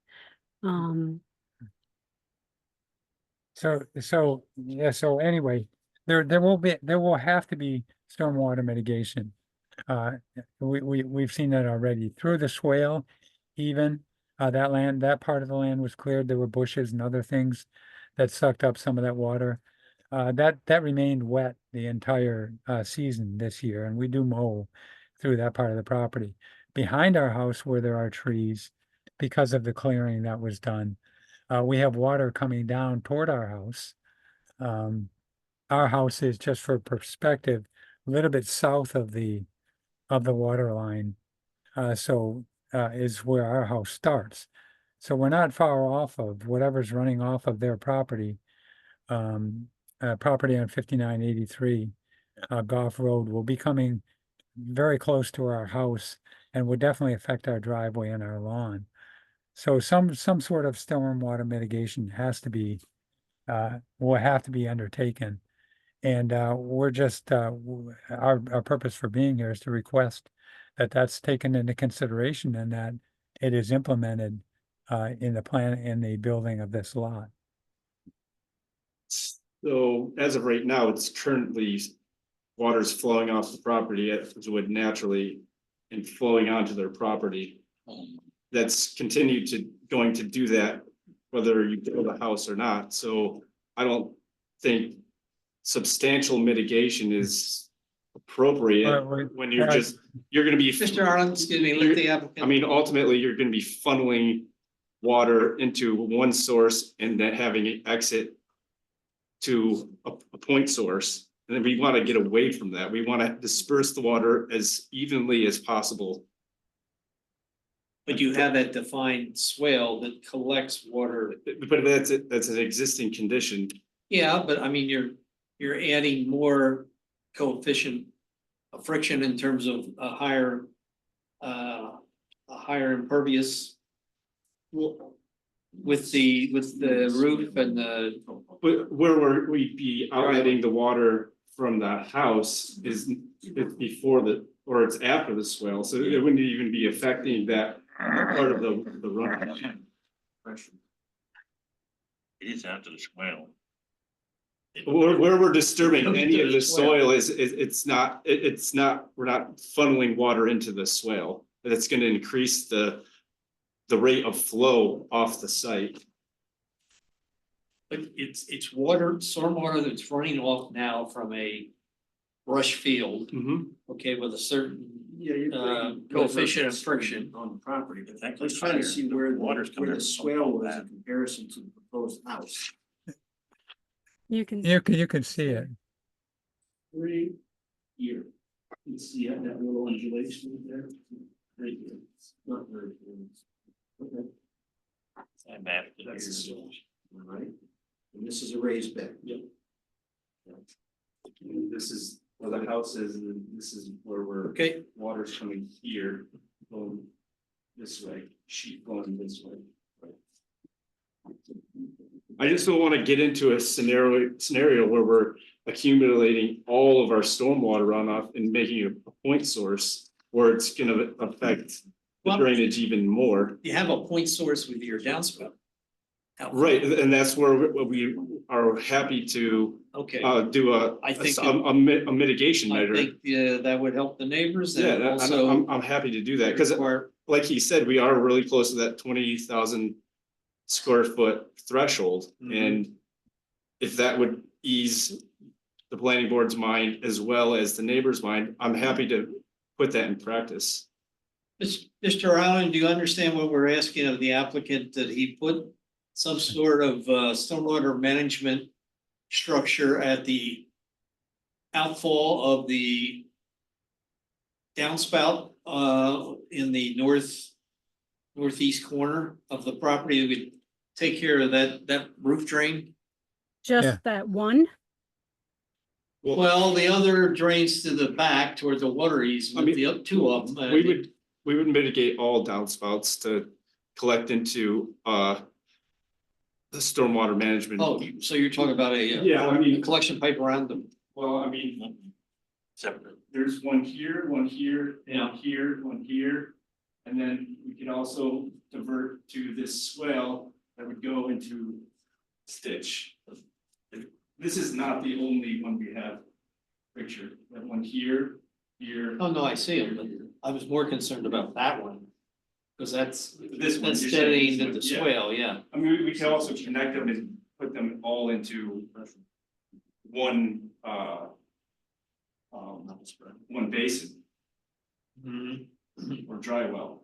But then you're saying, Concern about the dry well is, if you've got a raised bed, you've got poor percolation up here, so, Right, dry well might. well, that's why Effective. we were trying to make this, the gutters go off in different locations to spread out the stormwater evenly. Yeah, no, that's Yeah. fine. I mean, ultimately, we can divert it, a lot of it into this swale. But that's creating even more of a point source and. But it's going out. It's moving it around, but. Well, it's kicking out to the road. Right. And the road has the swale. Is there, is I mean, there? better stormwater practice is having it water disperse over a large area and creating one point source and diverting it into a ditch. So you'll have that with the front yard and the runoff Right. coming off the septic Right. system. Right. And you're not, So what are your thoughts on Concentrating. taking a concentrated stream from a downspout and dispersing it? Well, it's splash blocks. Right, They, level spreaders or, you know. I mean, that's. Landscape that in. That's the amount of water that's coming off a house is not gonna significantly create a deluge that's gonna affect this property. I mean, the splash block water will disperse and the natural topography will disperse the water evenly. Yes. we lost the arms? I still have them. Okay. Having screen issues.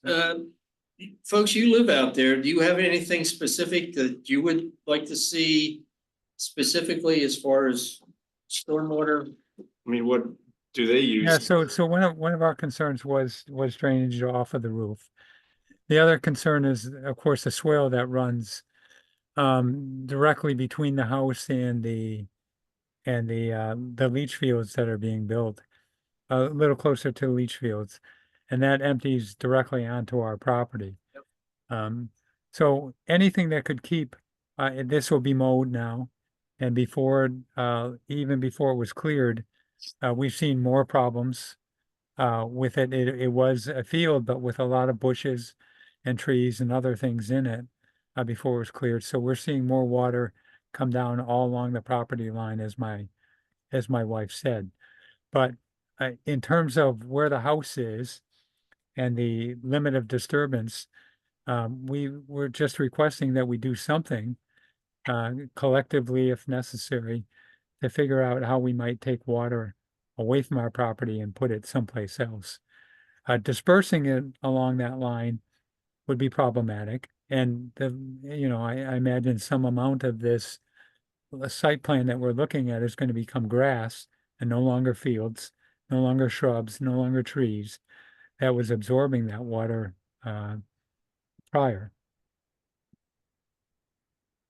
Well, it's not the applicant's obligation to have less water coming onto your property. And that's kind of tough. I mean, it's gonna flow where it's gonna flow, but I think what we're trying to do is control control it in some degree. That it's not any worse in terms of the amount of water and the concentration of the water. And that's, I guess, what we're wrestling with, and Volume and velocity, right? Yeah, well, volume is definitely going to increase. And uh, velocity.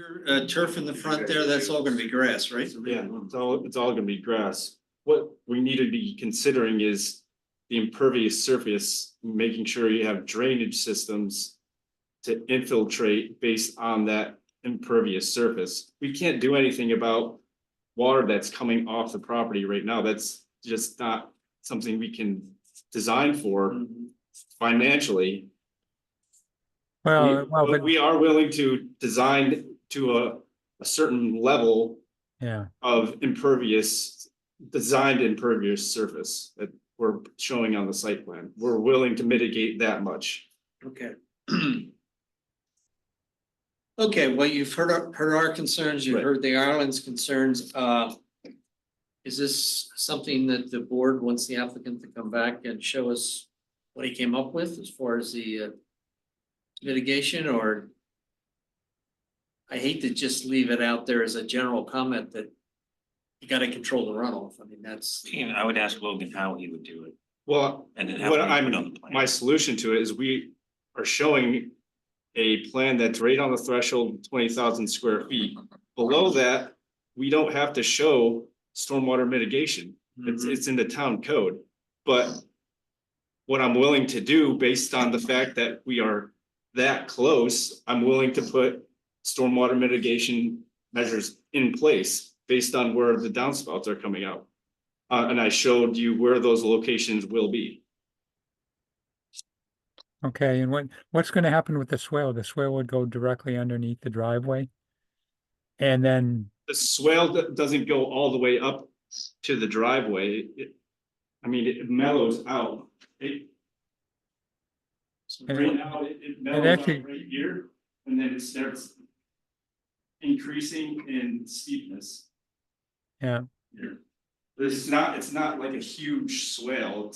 It's one that's diverting water right here. And it's also, Headwaters up at the driveway. Yeah. it would also, your And drive, we are actually cutting it off. You can see like it's still a little bit right here. We are diverting it. that's what I was gonna just say, Logan. You're diverting most of it coming from high Right, road. yeah, right. So we are cutting off that path. Reduction. Thanks, Bob. There'll be Yeah. a reduction in runoff Potentially. Yeah. with that reaches the Ireland's property because of that driveway. That driveway is going to intercept everything that's coming Right. from up above there. Yeah. Right. So it probably is gonna be close to trading. I would think so. But we're not gonna regrade that whole lot just for that swell. That's a huge undertaking. That will put us over an acre of disturbance just by trying to take care of that swell. yeah. So wait, our request was for some sort of stormwater mitigation. You admitted that you are close to the 20,000 feet. I disputed about whether it's over 20,000 feet.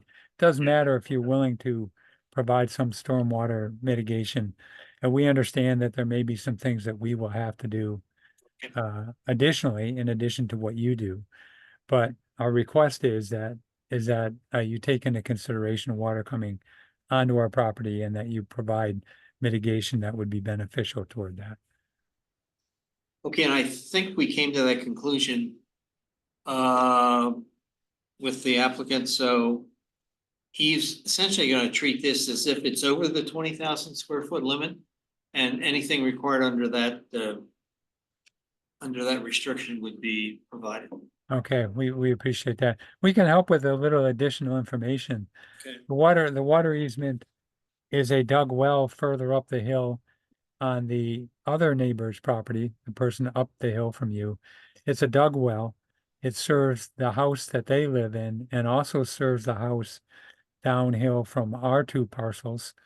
the farmer who originally owned all of the land, the Ripard, house. And, so it is an active use by two different houses. And, And it flows downhill. flows toward the east. Thanks for Um, that clarification. Yeah, and, additionally, the, the septic that they have is south of the house, and it is a raised bed. But it's south of their house, I believe, right? Mhm. Yeah, I think that's what I was seeing as well from aerial photographs. You can kind of Yeah. see a so green anyway, area. yeah, Mhm. That's Okay, well, helpful. Thank you. If You're you need to welcome. contact the Irelands, get Sure. additional information there. Sounds like they have the history of it. Fine. Anything else from the board? I have one more question. Sure. Logan, why is that turnout at the end of the garage? Is that actually a That's turnout? grading. Grading? It's grading. Okay. So it's not, it That finished floor elevation here, looks like a turnaround. it's higher. I mean, eventually they want to have access going that way to the back field, so this is So this is essentially, but it's all grading template. purposes. Okay, thank you. It's the start of the swale. Thank you. So you got the SOP phosphorus notes, you've got the impervious area up on the driveway shown, I think, so we're all covered there. Anybody in the audience that's other than the Irelands that want to address the board regarding this application? You are audience right now. We're in, or they're in, okay. Okay, I think we're ready to move on. We have a seeker resolution type 2 and site plan approval that we can do together if someone wants to make that motion.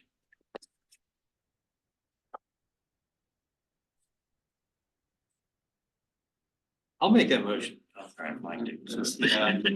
Way up there. I will make a motion to declare this a type 2 action, which means no further subject review is required under seeker regulations for this application, as well as a site plan approval for a property at 5983 Golf Road, and subject to at least 6. Yeah. And how do we cover the stormwater management? So here's the additional conditions that I suggested adding. Number 7, prior to issuance of certificate of occupancy and approval from TOH regarding their review of the on-site wastewater treatment system be provided in the development office. That's been standard condition we have. Number 8, the soil stockpile allocation be shown on the plans prior to signing. And then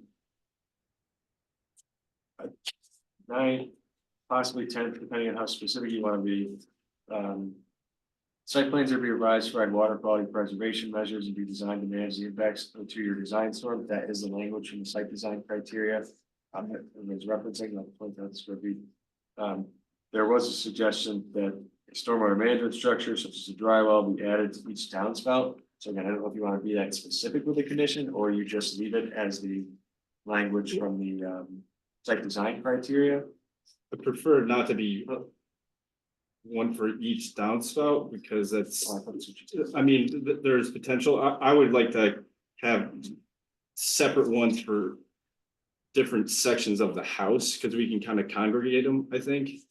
I mean, it just has a cost. Why don't we just, the first condition, that he complies with the site design manual, leave it up to him as to how that's to be done and put to be approved by some entity from our end at some point. Is that the CEO or? Yeah, I mean, we qualified to do that on my minor project with this. Yeah, I mean, he would be the one doing it normally anyways, so this is after He's the MS4 coordinator. So that would be left costing you on the use of dry wells and soil that may not turf. Okay, those condition, I accept those additions to the motion. Any other comments? I'll second that. Motion is second, all in favor? Aye. Aye. Okay, Thank you very much. We appreciate it. thanks for hanging on. Okay. Okay. Last but not least, as far as applications, we have an application from Robert Beck. You know, it's property on Cooley Road. You have to be assigned address for a site plan to construct a single family home with an attached garage doorway and septic system in the AR2 district. Again, Mr. Robbins. So this is a 5-bedroom house, I believe, that's set back quite a ways from the road. And based on the distance of that driveway, we have provided emergency pull-off. There is a Class C stream that borders the southern property line. We have set back the driveway to be on the other side of that buffer, so we're not putting a structure within that that buffer line. This is another raised bed, so DOH approval is necessary. We do have, it's over an acre of disturbance. I believe we have submitted a SWIP that goes along with this plan. So based on that criteria, we have met the regulations for stormwater. This one does show a stockpile. And I think we've covered everything. This was pretty tight as far as the design goes, because we initially our plan and we did go in that buffer because we were using a there was an existing driveway to the south right here. We're trying to reuse that, but based on comments from the town, we decided to move it farther to the north, so we're not competing on that buffer zone. But Logan, you left your site distance numbers on the old driveway. See what it is? Well, just in case you want to know where. So, there's some new numbers. Yeah, no, I will update that. If you've driven down that road, it's fairly flat. I mean, there's no mistaking that you have site distance, but I will change that. Okay. Hey Logan, though, I'll give you a break on this one though. Your driveway is only 402 feet. The code says anything over 500 feet, we have to have a pull off. Well, it must have been shortened because the original one was Over 500. Yeah. Moved it out of the. Yeah, so You're I mean, saying- so You we can can, take it. we can take that portion off. You can, Yeah. it's not over I mean, 500. I'm sure the client would prefer that. And I was trying to figure out how wide your driveway was. I thought it was 13 at one time I saw it. The detail the town has is 13. I think that's, if you do gravel, they want 13. So if you put a paving on it, it can be 12. You have a little bit of an apron on this side. Yeah. So I've started to specify 13 just to follow the. It's exceeding, I mean, it's fine. Yeah, I mean, the detail the town has specifies 13. So. But I mean, I can change it to 12. We gotta stick with the town, whatever. Yeah. But I think it's gravel, it's 13, so if they pave it, you can have a 12-foot paving section.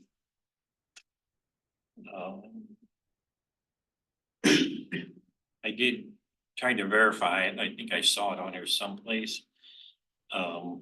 Is that two things, it is for a 5-bedroom, your septic system was approved for a 5-bedroom.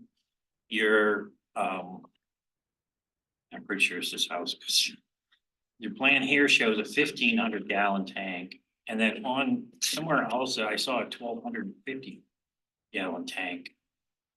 Somewhere else on your plans. I wish I had. It could be in one of the notes.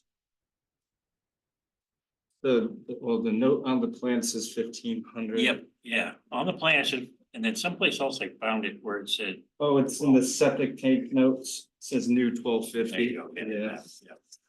Thank you. Yeah, I can update. Okay, third party reviews, Ag Committee talked about it yesterday. They realizing Brook Acres, the farm is nearby, but they didn't feel there was any loss of agricultural land. With the county planning board, this is considered an exempt application.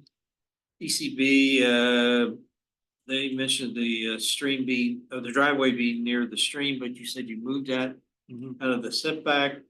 And they concerned about making sure you use native plantings for any landscaping the property owner tends to do. MRB. Anything of concern? No, not on this one. Not on this one, okay, I just said some review and meetings. Requested, but.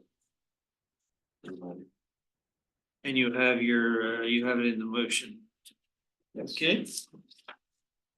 All right, anybody, nobody's in your, no. We're all alone. Getting too late. Okay, board ready to act. Again, we've got a secret type 2 for the site plan. Let's put them together. I'll make that motion to bundle the seeker and single stage site plan approval for CPN 4116 at 000 Road. Second that.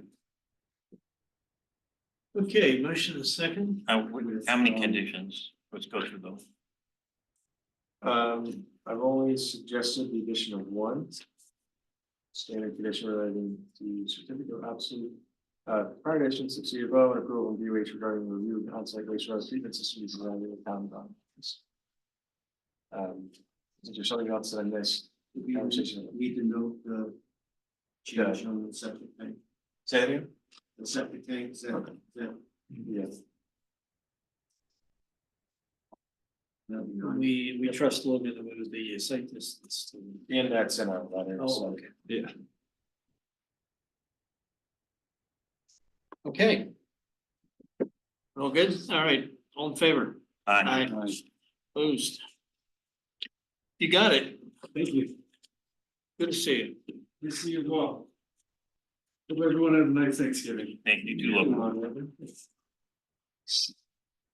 All right, let's get to some of the housekeeping. Approval minutes from the 11-12 meeting. Yes.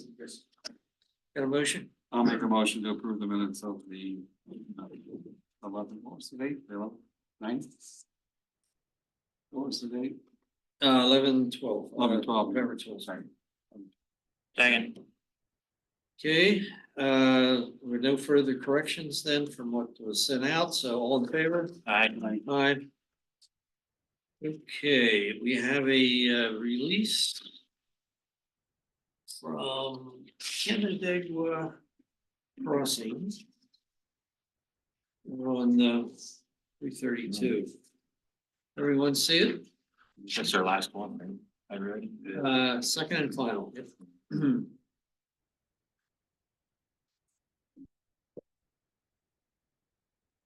Someone want to make a motion? I'll make the motion.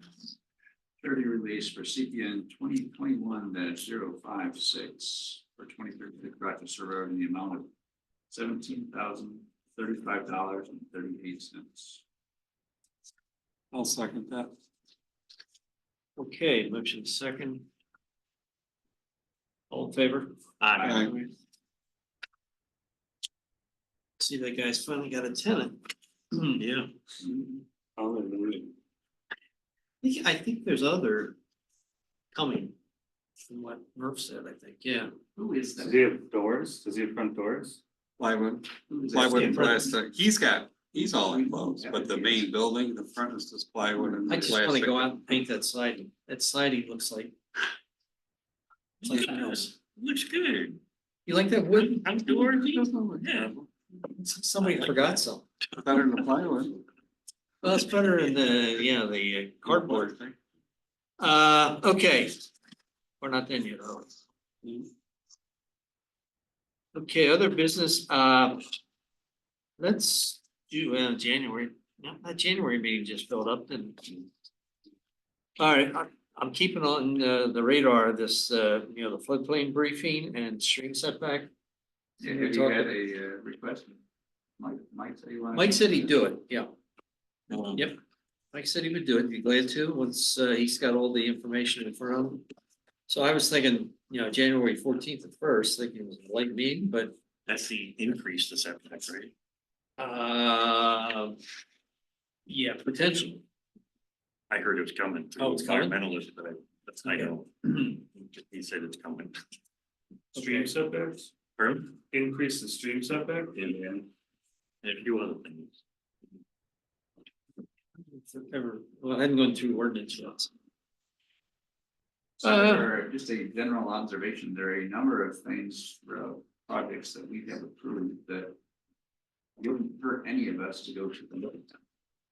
Just to see the overall impact of what some of our decisions are. So 35, 364 continues to be at a stand still because of design challenges. And it's a great time to see all that water that doesn't go onto that site. And there's a lot of discussions happening on that. You want to see the impact of 35, or 364. The impact of the water that doesn't go into the site. That was facetious. That's being facetious. Okay. If you go to. Been a drought. You go to 3314 Fallbrook, you get a good opportunity to see what setbacks don't look like. So that's, I've got a picture of that. That one's actually. You're coming down a set of 3 stairs right into the next house. It's awesome. So because both sides were, of course, off, but that was a variance increase for non-conforming conditions. So pre-existing non-conforming that we allowed an expansion on. And then Sandy Beach. Nothing wrong with this, well, there's nothing wrong technically with any of them because we approved them. But you can see the impact of them. On Sandy Beach, you'll get a good opportunity to see what things look like when they come out of the floodplain. You got a giant hill that's doing a really good job of pushing water around in the neighborhood. So it's just, I would welcome you all to take a look through those areas and see the Yeah, impact. to come to that side of the lake. See the silver that's happening. Bob and I, we go up and down Westlake looking at On Linda. on Linda, yeah. Did you see on Linda? Yeah. I, you know, you bring up a good point too, because I was thinking this the other day that I wonder if we as a board or town can get an invite to the new solar plant and see how that is done, if it's done or when it's done, and see, Oh, the one in County Route 10? County Road 10, yeah. See how that has been accomplished. I wonder where you found shrubs that small. Because we allowed it. God, Of course, 10. 10. Oh, yes. It was like the lollipop. They were in Salem. I know we had a height requirement. We did, yeah. We definitely did. Somebody has to, we have to do a My foil. kids will be Foil to get over back to those the plant. Yeah, we have to do it for you. A foil, yeah, we have to do a foil, give him information. That's changed, hasn't it? I know Mark always said that. If that happens, please let me know. Did you know? Oh, no, that's down in Baton Rouge. But this is, I'm just showing. We can, I mean, if we know the minutes, when the meeting, you know, when the application was approved, you can go back and read the minutes. And a lot of times that it's in the conditions of Yeah. the resolution. You know what's not in there though, is signed site plans. I went back and looked for a signed site plan the other day for another project, signed site plans. Signed? Or not where? Not in. Cloud. Cloud. Yeah. Yeah. Okay, we'll come over to your side of the lake, Mark, take a look. Chris, Yes, sir. any advice you can leave us with regarding some of what we've heard from 2 differing attorneys? Yes. One, I think you all asked very good questions. You raised very good points. 2, the reason I said I'm not writing a memo on this, I'm not gonna tell you how to do this, because it's ultimately fact-based. There are different legal issues. But those aren't really what, this is still a special use permit and a site plan that you're approving. Or considering for approval. There are a bunch of legal issues that both parties are going to routinely throw in your face, like, and tell you that you have to make this decision or this decision. And the reason I'm gonna, I told them, you guys write the findings of fact, but you guys write the legal conclusions, and I'll pick them and I'll tell you what they are, or which ones are right, but it's ultimately your decision. We gotta do it within 150 days or get an extension. We can't, there's some things that you can't base your decision on. If you're about to do that, I'll let you know. But it's the same decisions you're making on every application that you guys consider thoughtfully and make on a routine basis. They're just trying to confuse you. My cell phone does drop every day going down 332 when I get to the bottom of the hill. From Verizon. Well, there you go. You know, and it's. Testifies. So one thing they have to prove is that they need this. That it is necessary for adequate coverage. They're gonna throw around, well, but they already have adequate 4G coverage. What they want is 5G coverage. You know, make the decision you wanna make. It's possible either one of them is gonna sue you. But I'm not concerned about getting sued on this. I think you'll make a good, well-reasoned decision. I'll back you up with good findings. And the legal justifications for a decision. It's ultimately gonna come down to the same type of decision you always make. Is this where it should be? Doesn't meet the special use permit standards. And we gotta get into it a little bit more. Campanelli sprung his brief on Nixon Peabody, who's the applicant's attorney. I talked to their attorney, this is an associate, I talked to their Jared Lusk, who we've seen before on stuff. You know. We're still being recorded? No, I'm comfortable saying that on the Okay, record. go ahead, I just wanna. You know, and, you know, they're gonna respond and they're gonna tell you that everything he said isn't true and that you have to, you know, you have to give this to them. And he's gonna say everything that they say isn't true and you can't give this to them. We'll figure it out throughout the process. I think this is gonna be a little bit more of a process than Blue Sky Cell Tower, where you had the same amount of people show up and say, let them build this tomorrow. Yeah. Well, it's, you know, This goes through Cheshire, so is it? Yeah, but this is gonna be a little bit longer of a process, and that's okay. Cell towers aren't, And we're not gonna get back up. no. You know, we're fine. What's like the procedural impact of like the different options that they presented to you? Tim raised, that's a really good point.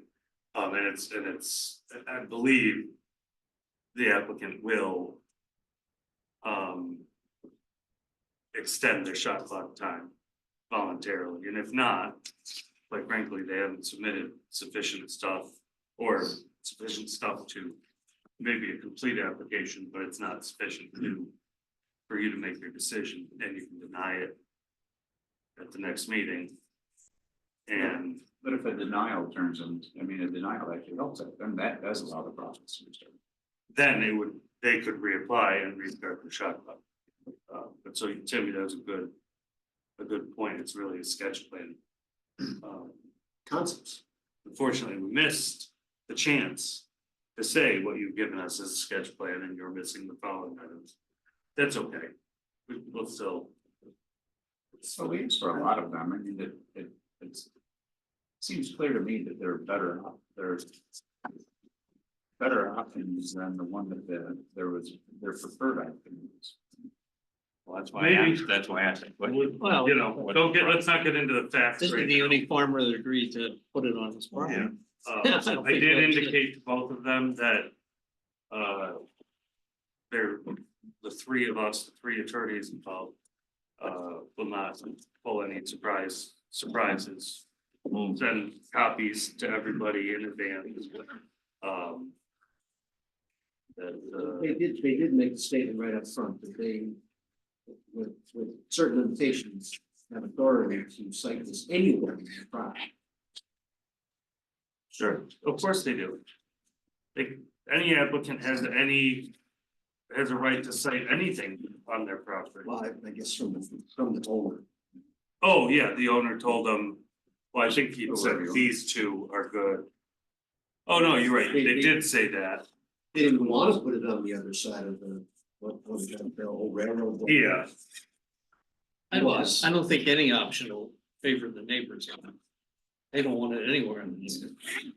So we'll work through a process and like I said, this isn't gonna be like. It's going across the back. Well, they put it on the water tower, which is great. No, I think they said the water tower doesn't. Yeah, it's outside your. But so I think what's about to happen is we're all about to learn a lot of information about RF and coverage and the visual impacts of the cell tower.